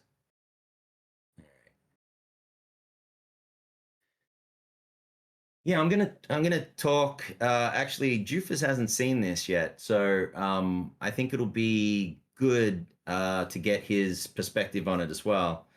But we were just talking about how, man, I spend a lot of time benchmarking, and I it's been a long time since I've seen something new come along with respect to benchmarking and metrics. And I saw Gamers Nexus, did an investigation and used some high-end equipment and try and come up with something, and it was super complicated and really not practical, right? No one could use it, right? And they even said, "Well, we don't really know what to do with this yet." So I sat back and said, what are the limitations, right? And I'll wait for Jufus to jump on. So I was just explaining some of the background to the audience, Jufus, of what I'm going to share here. But it really come from, I've been spending so many hours benchmarking and I'm generating the same thing over and over again, right? Average and 1% lows. And uh, I haven't seen something new come along. I haven't seen something helpful come along. I saw Gamers Nexus did a very complicated video on they bought this equipment and they tested for this and at the end of the video their conclusion was we don't really know how to use this yet and it wasn't very practical and it wasn't something that users or viewers could really use to help them. And so the thing that I think is missing in benchmarks when you look at 1% lows and average is something that I know you're passionate about, but is you can have high, I'll just use average FPS. You can even have higher 1% lows and still have a relatively average or poor gaming experience. Yep. Right. And you obviously, talk about it with the AM dip, but it's like back away from brands, right? Because I don't want to get into that. I want to talk about what could we come up with? Like what's a very simple is key, right? If it's complicated, no one's going to use it. What could we come up with? It's a simple metric that could help give an indication of the gameplay experience. So you load up a game and you run the game and you get a sense for how the game's going to run on your system. And by the way, when I see the benchmarks that I do, I don't really have a good feel for how the game's going to run. Now, I obviously I know that if the 1% lows are 120 and the average is 180, the game's going to feel good, right? Mm-hmm. I'm not saying that. But it's when you get into some lower numbers where you don't really get a sense for how the game's going to run. I'll see it in the benchmarks. I'll see stuttering and jaggedness and other things. So let me share this, and it's called the Gaming Quality Index. And I had to, by the way, I had to flip these charts. So are they showing the correct? Sorry? I was just about to say, hang on, wait until it comes up on YouTube to see if it's actually straight. Is it flipped or is it the correct way? For me, it's flipped. It's reversed. Okay. But hang on, you have to wait. What about now? It's good now. Okay, good. So I wasn't sure. It must have been flipping mine. So okay. So now, luckily, I did that. All right. So this is called the Gaming Quality Index, and it's an equation, and I get it. I like equations, but let me max out your. Sure. That'd be helpful. Yeah. Hang on. How do I do that while I'm explaining it? So there's only two parts to this, right? The first part is very, very simple. And it comes to the question of what does a good gaming experience look like? What is the standard? And so I set the standard as 60 FPS for your 1% lows. What I'm saying by doing that is that if your 1% lows are above 60 FPS, your gaming experience is likely to be good, right? And so we can come back and look at that in a moment, but that I had to set something, right? So that's what I set. However, what that doesn't do is, although 1% lows will be able to pick up when you have a lot of stuttering, what it won't do is pick up when you have some large frame time or frame rate excursions. And so the second part of this equation basically says, if the difference between your average FPS and your 1% lows is really, really large, meaning that you've got quite a lot of variability in your frame rates, you will be penalized. Basically, if your 1% lows were exactly the same as your average FPS, that would be more of an ideal gaming experience. And that's all this equation does. And I want to show you something. You can simplify the equation to this using mathematics principles, right? So it's 1% low squared over 60 times average FPS, right? So, but when you do that, you lose the reasoning behind it. So first part of the equation simply says, how do my 1% lows compare to 60 FPS? That's it. So if it's above 1, it's better. If it's below 1, it's worse. And then the second part says, however, not only is it how does it compare to 60 FPS, but if you've got large excursions in frame rate, you're going to be penalized. And so then I came up with a criteria, which I haven't, again, this is me proposing this, right? So I've started to use it. I gotten a bunch of feedback, but I want to get your feedback and your audiences as well. So what I'm classifying as good or green is when this GQI is greater than 1. What I'm classifying as average is when it's between 0.67 and 1. And what I'm classifying as poor or red is when it's less than 0.67. Now, I arbitrarily selected 0.67 and things. I've got to go in and test more to really get an idea of like, is 40 FPS 1% lows a good or bad experience? Is 30 a good or bad experience? And I can adjust those categories. But before I get your take, I want to show one thing. This is a video that I did recently where I compared the 9800X3D versus the 265K, 9700X, and 9600X. And I tuned and optimized all of these processors, right? So I have undervolts, I have overclocks, right, on all of these, and that's in the video. Just put that aside for a moment. If you look at 1080p low settings testing, the 9800X3D dominates based on GQI, right? Like 1.34 to 1.27 for the 265K. It just beats it in Cyberpunk. It destroys it in Microsoft Flight Simulator, beats it in Call of Duty Black Ops 6, and beats it in Black Myth Wukong. Not really a surprise, right? I think most people would see that and go, all right, so what? What's interesting is 4K Ultra. At 4K Ultra, where it's clearly, this is with a 5090, it's clearly GPU bound. Those games are very likely GPU bound, heavily GPU bound. The 265K actually starts to outperform the 9800X3D. And I have additional charts where I can show like the actual, it's good to go in and see the actual charts where you see the 1% lows and average FPS. I did that on a recent live stream where I went and did that and said, does that make sense? And it does, it makes sense.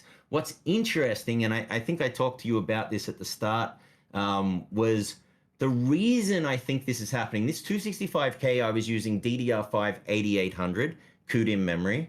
And the reason I think that it's outperforming a 9800X3D is that when at ultra settings, the information that's being loaded through the CPU delivered and being delivered to the GPU is beyond the extra L3 cache that's on the X3D CPU.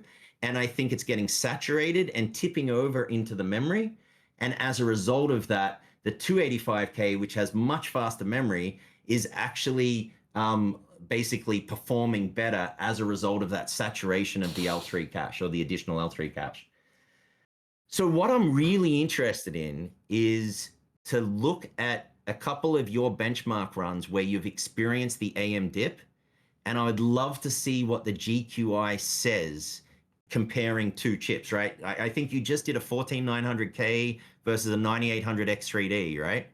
So I'd be very curious to see in a benchmark run that you had that had the AM dip to see what the GQI says and to see if it's able to kind of capture that drop in game playability, right? Couple of things. Okay, hang on. Let me go back to grid view here. By the way, Jufus was very worried that I was going to come on and sell something. So this is not a sales pitch, right? I'm not making any money from this. I had no idea what the heck this was going to be. I had no idea. What? So, the first thing, this chart or this thing that you made, doesn't factor in subjectivity. So that's very true. Yeah. So for me, 60 is dog shit. I need at least 90 for third person shooter or third person type RPGs. Like I cannot play a game unless the lows are 90 minimum.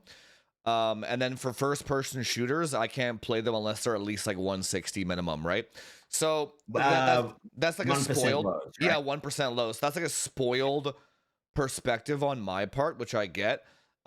So the Hold on 1 second. yeah. Let me pause there for a minute because that's a really good point. And I had this discussion with my supporters in school, right? Mhm. Because I don't use Discord, I use school, right?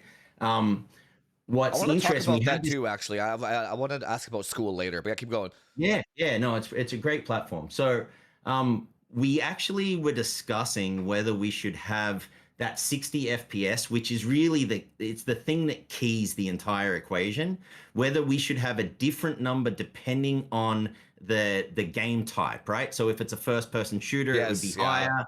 If it's a single player a game, it would be lower. And so you could replace that with and I was trying to keep it as simple as humanly possible, but you could have like a first person shooter number and maybe that's 120 or 90, right? Here's the And other you could thing. have like a single player role playing game and that's 60, right? But anyway, please go on Here's the because other this is thing. interesting. Yeah, Nori, thanks for the 10, by the way.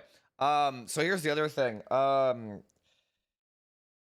It also doesn't factor in um eyesight. So Mm, like the reason why the frame gen scams work in the first place is because people can't see shit. They like the guy will see 400 FPS, but his refresh rate on his monitor is set to 60, and he just plays yeah. like that. So And the I know the you're ultra sensitive to it because I saw yeah you at yeah, CES, right? so the initial flack that I even got in the first place about the AM dip was like, why is this guy complaining about 201% lows in Overwatch? But I'm like, it's 200 versus 480, right? Like my eyes, like the 200 makes me want to throw up if Mm, I'm playing at 480 the entire time. So the metric that your chart there would show green to a person like me that wants to throw up at 200. That's the only thing. That's the only criticism that I can. Not criticism. The no, no, but that's in feedback. yeah No, it's really good. in in invalidity that for that like so like if you took that chart and you gave it to my buddy Mutex or whatever, he's just as sensitive as I am, overly so to the point where he'll think there's like phantom dips and shit. Like it's like ridiculous. So it's like the chart itself is almost like the person or the tech tuber or the person using it would have to change the Tailor it. numbers around to for themselves. Yeah. That was always my issue in the first place, right? I'd be Mm. like that was like since the dawn of my channel, I'd be like, yo, the AM dip is dog shit over here, right? One guy would be like, it works fine for me, therefore it doesn't exist, right? So Mm. 90 FPS in the lows means my 40-year-old dad eyes that have been looking at Excel spreadsheets for the last 25 years and I play on a couch, 90 is good for me. The dip doesn't exist, right? Mm. I talk to esports pros that are playing for like $100,000 in a tournament. They can't be going from 480 to like 420 and they'll feel it, right? It's a genetics component that you can't actually like you can measure. Like I don't know how useful that would be unless the person changed those numbers around for themselves. So like if you're using it, your number would be 60 in the lows. If I was doing it, I'd be like, has to be 200. And then So see, the that's helpful, right? yeah. So The if the reason game that's was helpful. so if the score was red, it would be like that's the game developer's fault that it's red. So it's kind of like a shit game. Not that the CPU is shit. It's like a shit game. Because I can't play it. Because like if my maxed out 14900K has the same score as a maxed out 9800 X3D and they're both red because my number is like 200, that means that I'm not going to play that game now, kind of thing, right? rather than you can brute force it with tuning or some shit, right? So like that would be like where my head is at there. It's a useful tool, but it has to be subjective to it would have to be subjective to the person's self-awareness of how sensitive they are too. Does that make sense? Yeah, yeah, no, it does. It makes sense. So I think there's that's really helpful feedback, which is one of the reasons I wanted to do this, right? So the 60 FPS number, The I majority. think that could very easily be just put in as a variable that you decide, right? Yeah. So this is something. So the challenge, of course, is that if I'm showing these numbers on a benchmark sweep, right?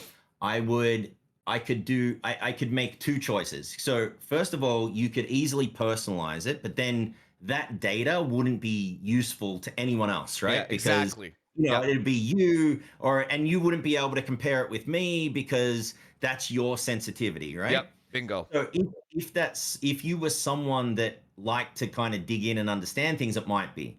But I think the broader way that you could do this is perhaps tailor the 60 to the type of game. Yeah. And at least that would be a standard, right? So first person shooter, maybe 120 or 90. And then, but the key here is to get data and run it and see that's what I've been doing. It's just like I want to run a whole bunch of I went to a whole bunch of my old benchmarks and just calculate because it takes 5 seconds, Yeah, right? yeah, I'm in a yeah. spreadsheet, I can just calculate it.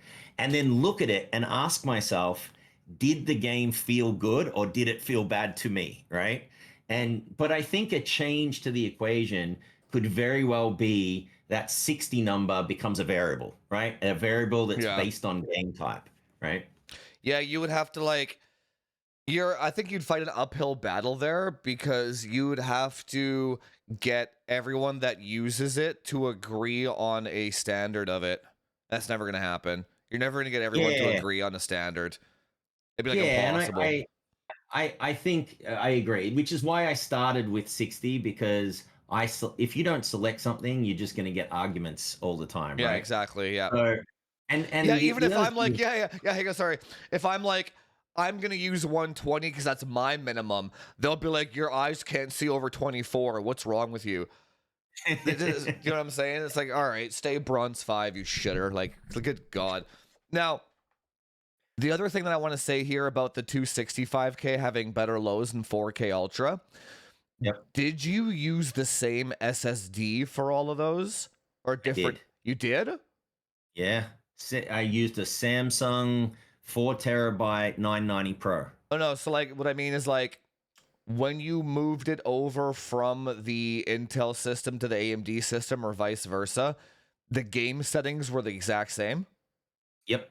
Okay, so that throws my what I was gonna say was the only thing that I can think of why that might be a thing is reflex might have been turned on the Intel one and not the AMD ones. But if you use the same SSD, then no, that wouldn't happen.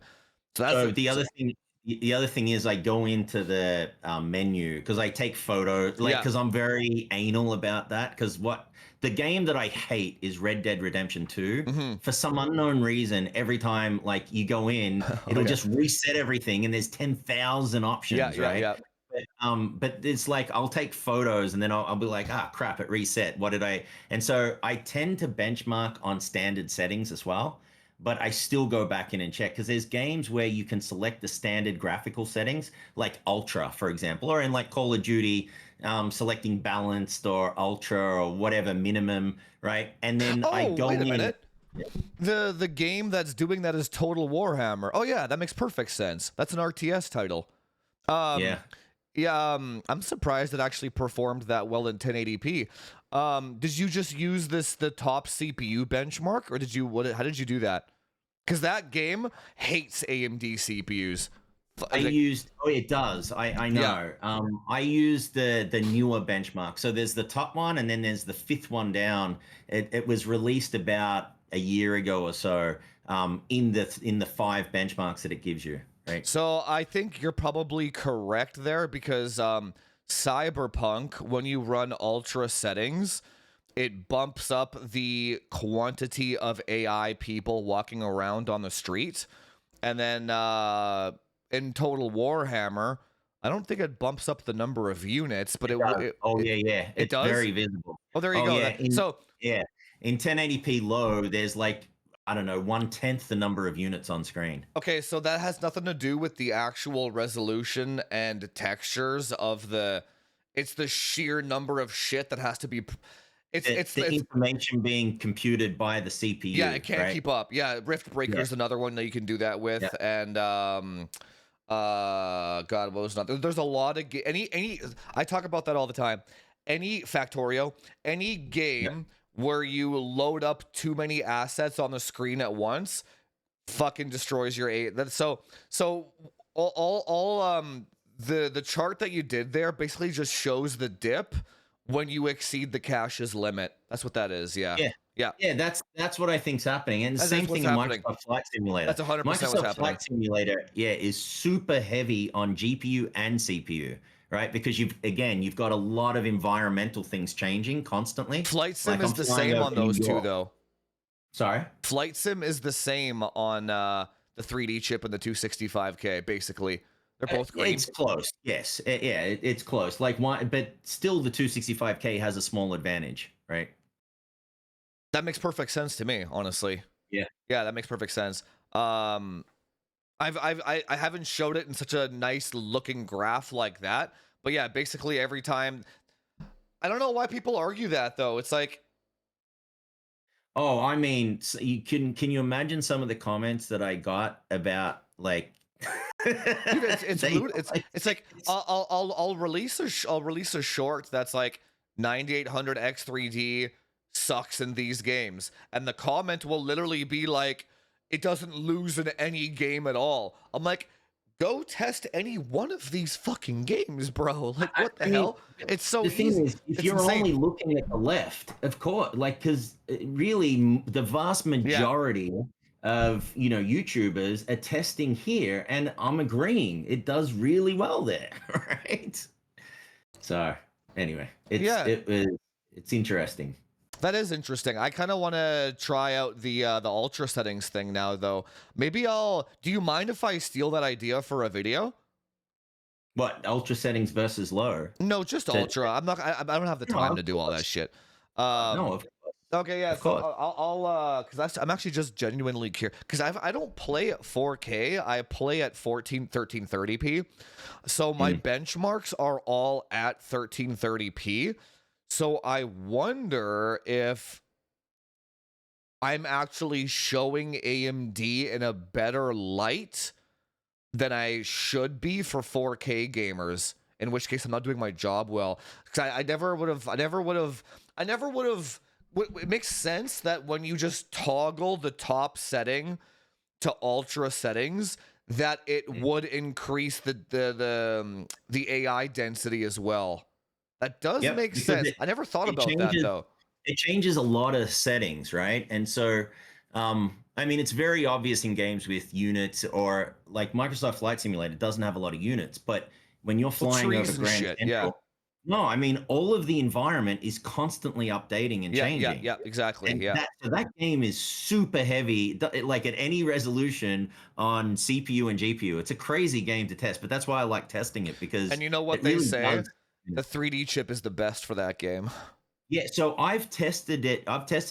I found it to be very good in that game, but this surprised me. And by the way, when data that you generate surprises you, it means that you're testing the right way. Yeah. It means that you're actually unbiased, right? Because if it doesn't surprise you, then you got to think, am I testing it in a way that it's predictable, right? Like, yeah, exactly, 100%. I genuinely did not expect to see the result. I'm not showing the results. Dude, go look at my Arc Raiders video that I just published.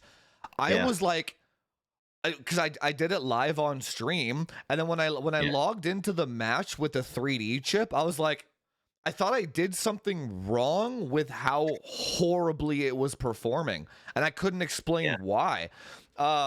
So it's like, anyone that actually wants to play Arc Raiders competitively, you can't use an AMD CPU. Next time they have a free plate. Did you get a game code with any GPUs that you bought? Yeah, with the 265K, I got. No, Arc Raiders, I mean. Has to be No, that I game. didn't get Arc Oh, Raiders. too No, bad. Yeah, because I want somebody else that actually is tunes it a their good shit. game? No, it's Oh, no. I thought it was.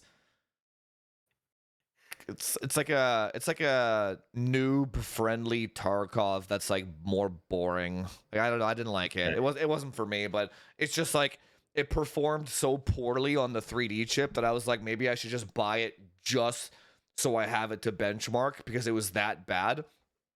But anyway, no, that Do you think that's lack of I have drivers or there's no like drivers for yeah. CPUs. Well, Um, yeah, chipset, I meant, like, do you think it's something to no, do well, it can't be because it's no, a can't. single CCD, so it Yeah, can't be it's really no, yeah, I mean, it it was yeah, significantly worse. Yeah, I don't know. really? Yeah, I don't understand. Um, That's weird. yeah, I honestly, I have the settings were the exact same. I checked it like 5 times. Every time you launch into the map, it was like when it rained, the lows dropped by another 20 just from the rain. I'm like, So that's holy a really good you have that data. I would love yeah, to see what the DQI looks like for that experience, right? with the I would love rain. to see. Yeah, yeah. No, I would love to see just what like how the GQI in fact, it's funny, you could do it real time because the FPS is real time. You could literally show Just it punch it in. changing, Yeah, yeah, yeah. That's right? interesting. But that's That not would be that cool if you made an app that yeah, where you could just punch it in, or yeah, if you made an app that hooked data from Afterburner or from Presentimon or something from Intel, yeah. and then just punched it in there and had like an overlay. That'd be fucking cool. You know, That'd be cool. I could speak to Jacob about trying to get something like that into the NVIDIA app, right? I don't Because think they would. they do an overlay, right? And they Yeah, show yeah, for FPS, right?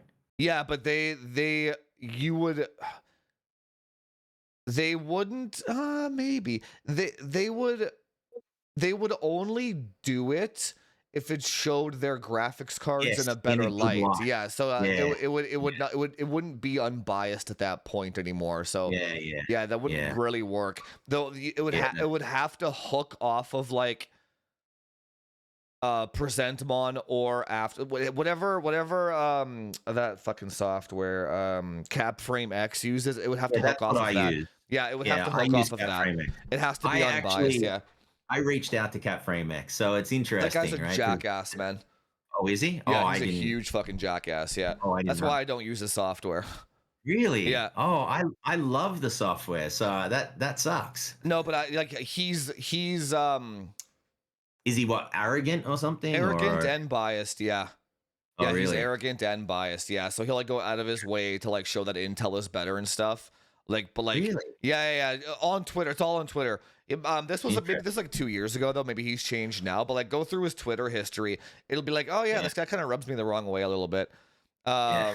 I don't remember what interaction I had with him. It was like fucking years ago. But no, he's not my kind of guy.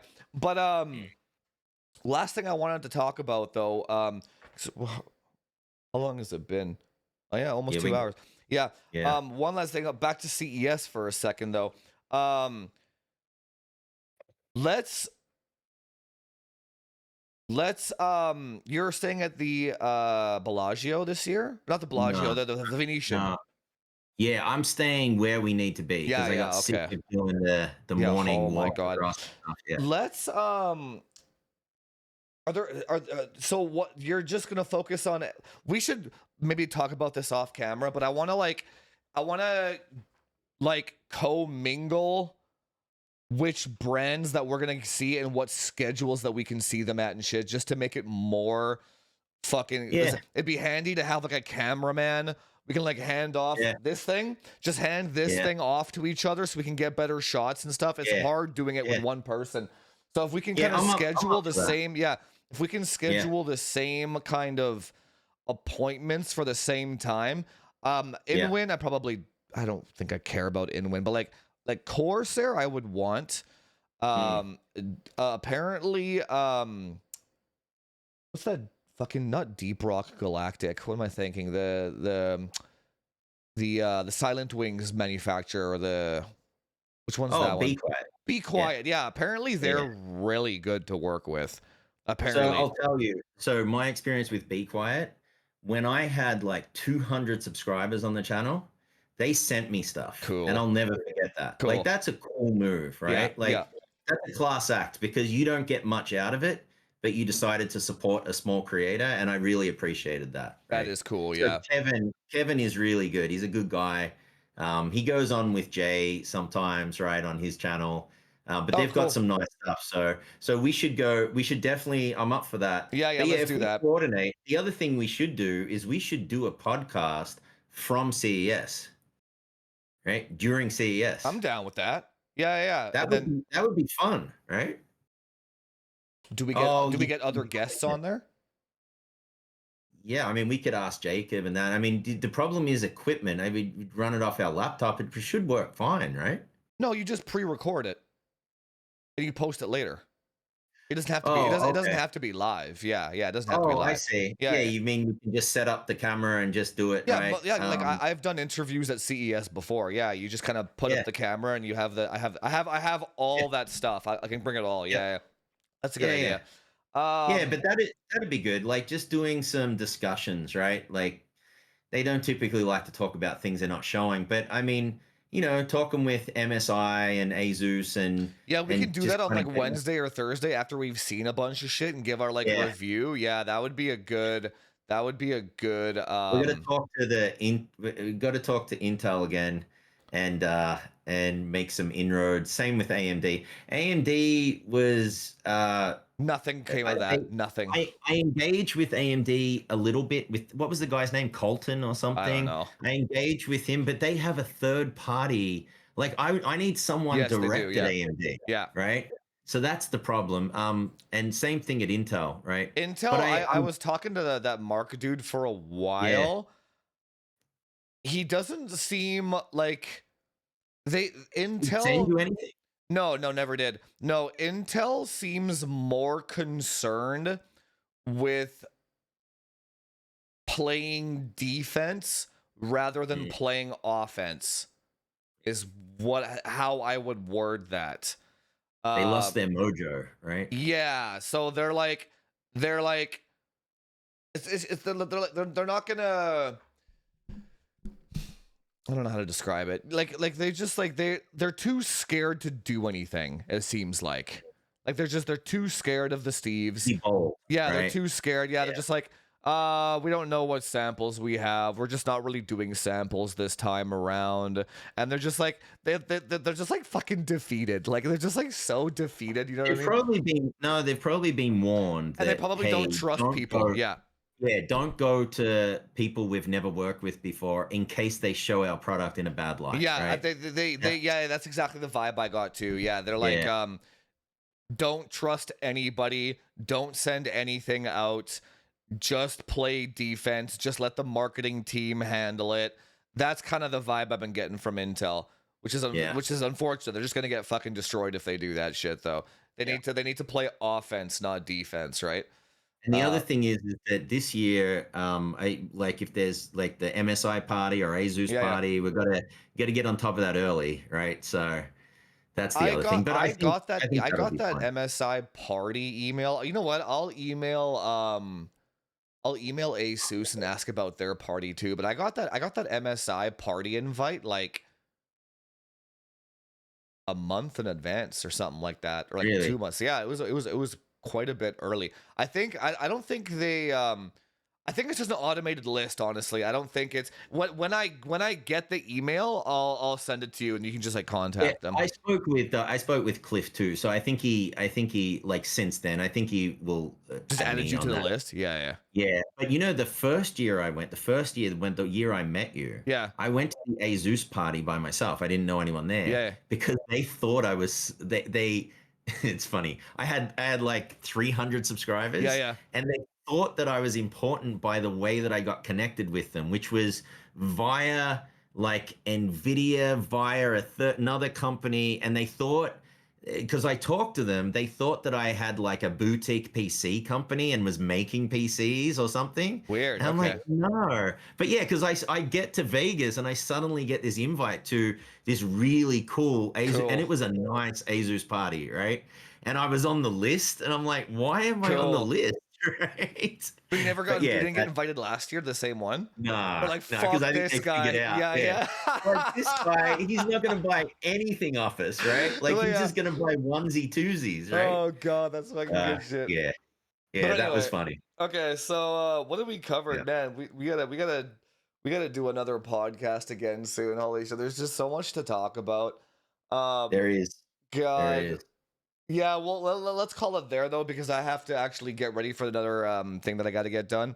But so keep me posted on the what did you call it? The gaming quality GPI. index. Yeah, yeah, yeah. Keep Yeah, me posted on that. How you kind of develop that going forward. Keep in touch for CES. Maybe we'll actually get you on a podcast, because we haven't talked about like channel benchmarks and growth and like video ideas. I want to cover that stuff too. And like yeah, that'd be fun. That'd be I fun. think I found another niche that I've been kind of slowly uncovering. But and what was the other oh yeah, the hub shit talking. Dude, I just Yeah, we talked about that. are you going to make a video, a rebuttal? Yeah. Yeah, the reason What are you is going to that, say?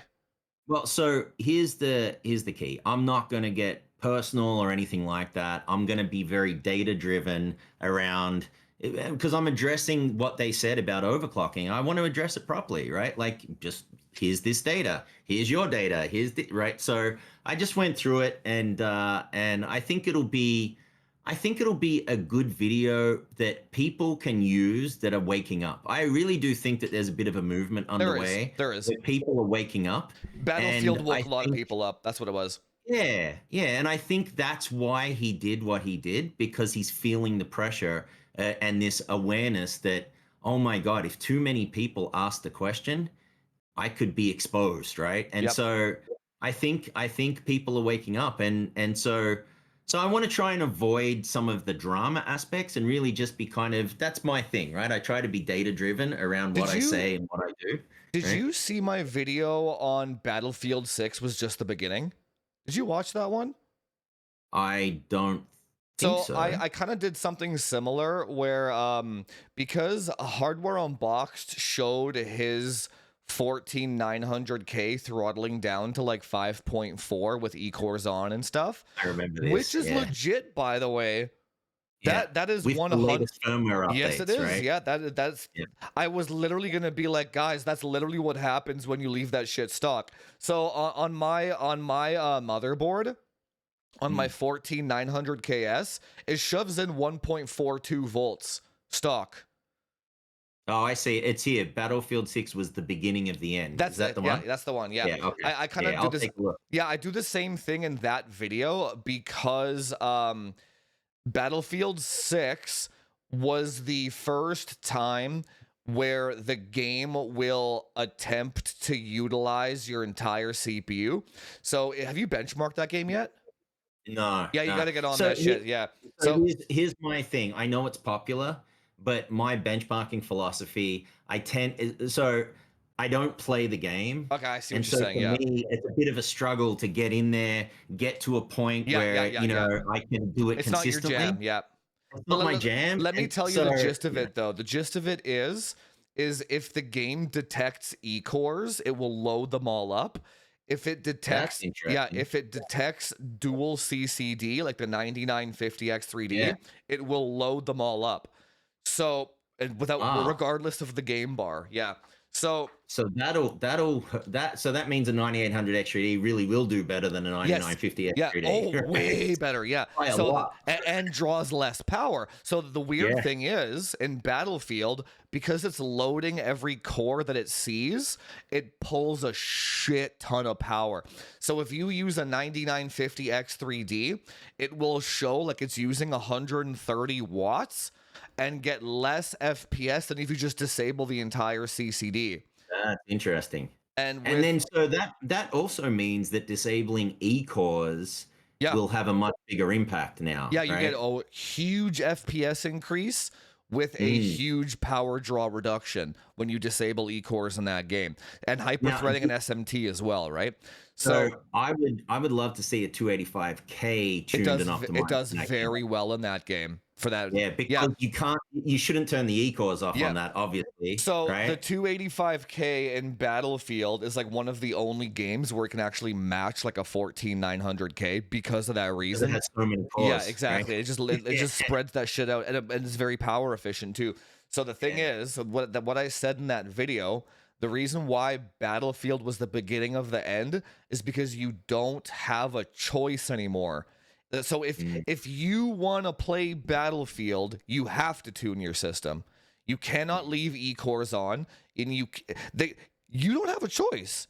You have to disable the other CCD, or you have to lasso it, or your gaming experience will suffer. It's going to be complete dog shit. And the Hub approved that himself in his own video, where the CPU was pulling like 300 watts, throttling itself down to 5.4. Yeah, that is out of the box. But as we go forward and more games use whatever fucking engine that utilize everything, you have no choice. You have to tune it. You have to tune it. No choice. And just kind of my last statement on that, right, is if you really are hardcore out of the box, just get a console. I think that's what Xbox is targeting with their next console. They said their next console is going to be like $1,000. And it's just going to be a very PC, expensive, right? Yeah, it's just going to be a PC that just works. If you're Microsoft, that's a good play. Look at the numbers from Battlefield 6. Absolutely, right? That's what people want. Dude, people don't want to tune shit. The one thing Hardware Unboxed does have correct, or Steve, no one wants to tune shit. Nobody wants to dick around with that shit. Do you imagine spending $800 on a 9950X 3D? Launching Battlefield, the most popular game in fucking 2025, and you can't play the fucking game. You can't even play the damn thing, right? So it's like you just got fucked because AMD made a hybrid architecture. I think that's why they're coming out with the dual CCD 3D to get rid of the scheduling and all that fucking nonsense. But it's funny when I saw that, I was like, that's not going to make any difference in games, but in Battlefield 6 it probably will make a difference. Yes, it will. Right? Only in that game for that specific reason. Now I don't know if it'll actually change the lows. I think the lows might actually be even worse. I'll have to test that because you got to go across the infinity fabric. There's too much cache then. Right? Yeah, exactly. Yeah, there's too much shared cache. I think that might fuck a lot of shit up. I'll have to test that out. But that's why. But again, so I kind of made a similar video where I was like, the more games going forward that are like Battlefield 6. And the more Windows versions you have, the more hybrid architectures. Nova Lake, the next Intel one, is going to have 3 different types of cores. Yeah, I heard that. It's like a performance, E-cores, and then low power core. Right? Yeah. So now it's like, so now you got to tune 3 different types of cores in Windows, in Battlefield, to make sure that it all works properly with different fabric clocks. And his argument is, tuning is what do you say, grifter? It's like, okay, buddy, okay, I'll stick to my audience where they want to be grifted. Okay, I'll just be like, yeah, guys, if you actually want to have a green gaming index or whatever, if you actually want it to be green and not just fucking red across the board, you might want to disable your E-cores. And that's the statement, right? And that's part of the reason why it's common sense. It's common sense. Is that I mean, it's great if you're just running synthetic benchmarks. Maximizing your score is your objective. If you're playing a game, your objective is not FPS. It's your to play the game. Experience. Yes. Yeah, it's the playing experience. Did you try Borderlands? Did you see my Borderlands video? I didn't. So I was really annoyed that Borderlands 4 didn't have a built-in benchmark because I was like, dude, Borderlands 3 did. Yeah. Because I played Borderlands 3, but so my problem is with first person stuff is I sometimes will get vertigo if I'm I playing see. like for too Oh, long. you will get vertigo with this one, dude. Dude, Yeah, if wait. too much crap is going on, it Yeah. like really I just it's uncomfortable, If you right? ever want to just throw up for some reason or you ate some bad steak or something, launch Borderlands 4 with a 3D chip and Yeah. turn on frame gen. Really? Yeah, you'll want to throw up. It's brutal. Oh, That would very curious that now. would be one of the best ones for your GQI thing. Index. Yeah. Yeah. So if you go to my video, you turn on frame gen on the AMD CPU, the lows get worse and the motion like vertigo gets significantly worse than just Yeah. native. Yeah. So you're I actually mean, you're better off I running can just native. pull up if you're showing the benchmarks, I can just pull up your video and calculate the GQI, It's in there. right? It's in there. Yep. Yeah. Yeah, so I can just do that, Yeah, right? just do that. So, Yeah, dude, it's yeah. so anyway, let's call. I gotta get going. Let's call it there All though. right. But okay, so Yeah, sounds good. everyone kind of knows who you are now. Everyone knows where to find you. I'll get you on at least one more time before CE. Oh yeah, we have all of November and December. I'll get you on multiple times. Stay in touch though, and then keep me posted on all your progress and everything. It's good to see you again. Good to shoot the shit. And other than that, I'll see everybody on Saturday on my live stream. Try live streaming your builds on your channel. Yeah, no, that's a good idea. I think I've I got a might do live well. on Sunday too. So Yeah, if go. anyone wants to join, I got a live stream Sunday. I'll pop in there. What time? Noon. Your time? Yeah. Oh, sorry. That's going to be 9 a.m. your time, so that might Eastern. be a bit early. Okay. Yeah. I used to get up 12 around then. Eastern. Cool. Yeah. So Yeah. if you're doing a build, I'll pop in there. Sure, man. Okay, I'm not guys. going to do a build. I'm just a regular live stream. Yeah, I'm actually drawing the prize from InWin as well. Oh, so cool. I'm going to do that. So that'll be fun. Okay, so everyone go over to his stream on Sunday at 12 p.m. Pacific time. Okay, let's call it there. 12 p.m. Eastern Standard Time. Yeah, fuck me. Dude, these time This zones is, are by the way, killing this me. is why when I go to CES, I'm half asleep, and you're like, dude, you're eating at 6 p.m. And I'm like, yeah, it's 9 p.m. my time. Remember? Yes, that always drove me nuts. You're like, do you want to go for food? I'm like, dude, it's lunchtime. I'm like, what the hell? God. Okay, so we'll call it there, and I'll see everybody whenever. Okay. Let me just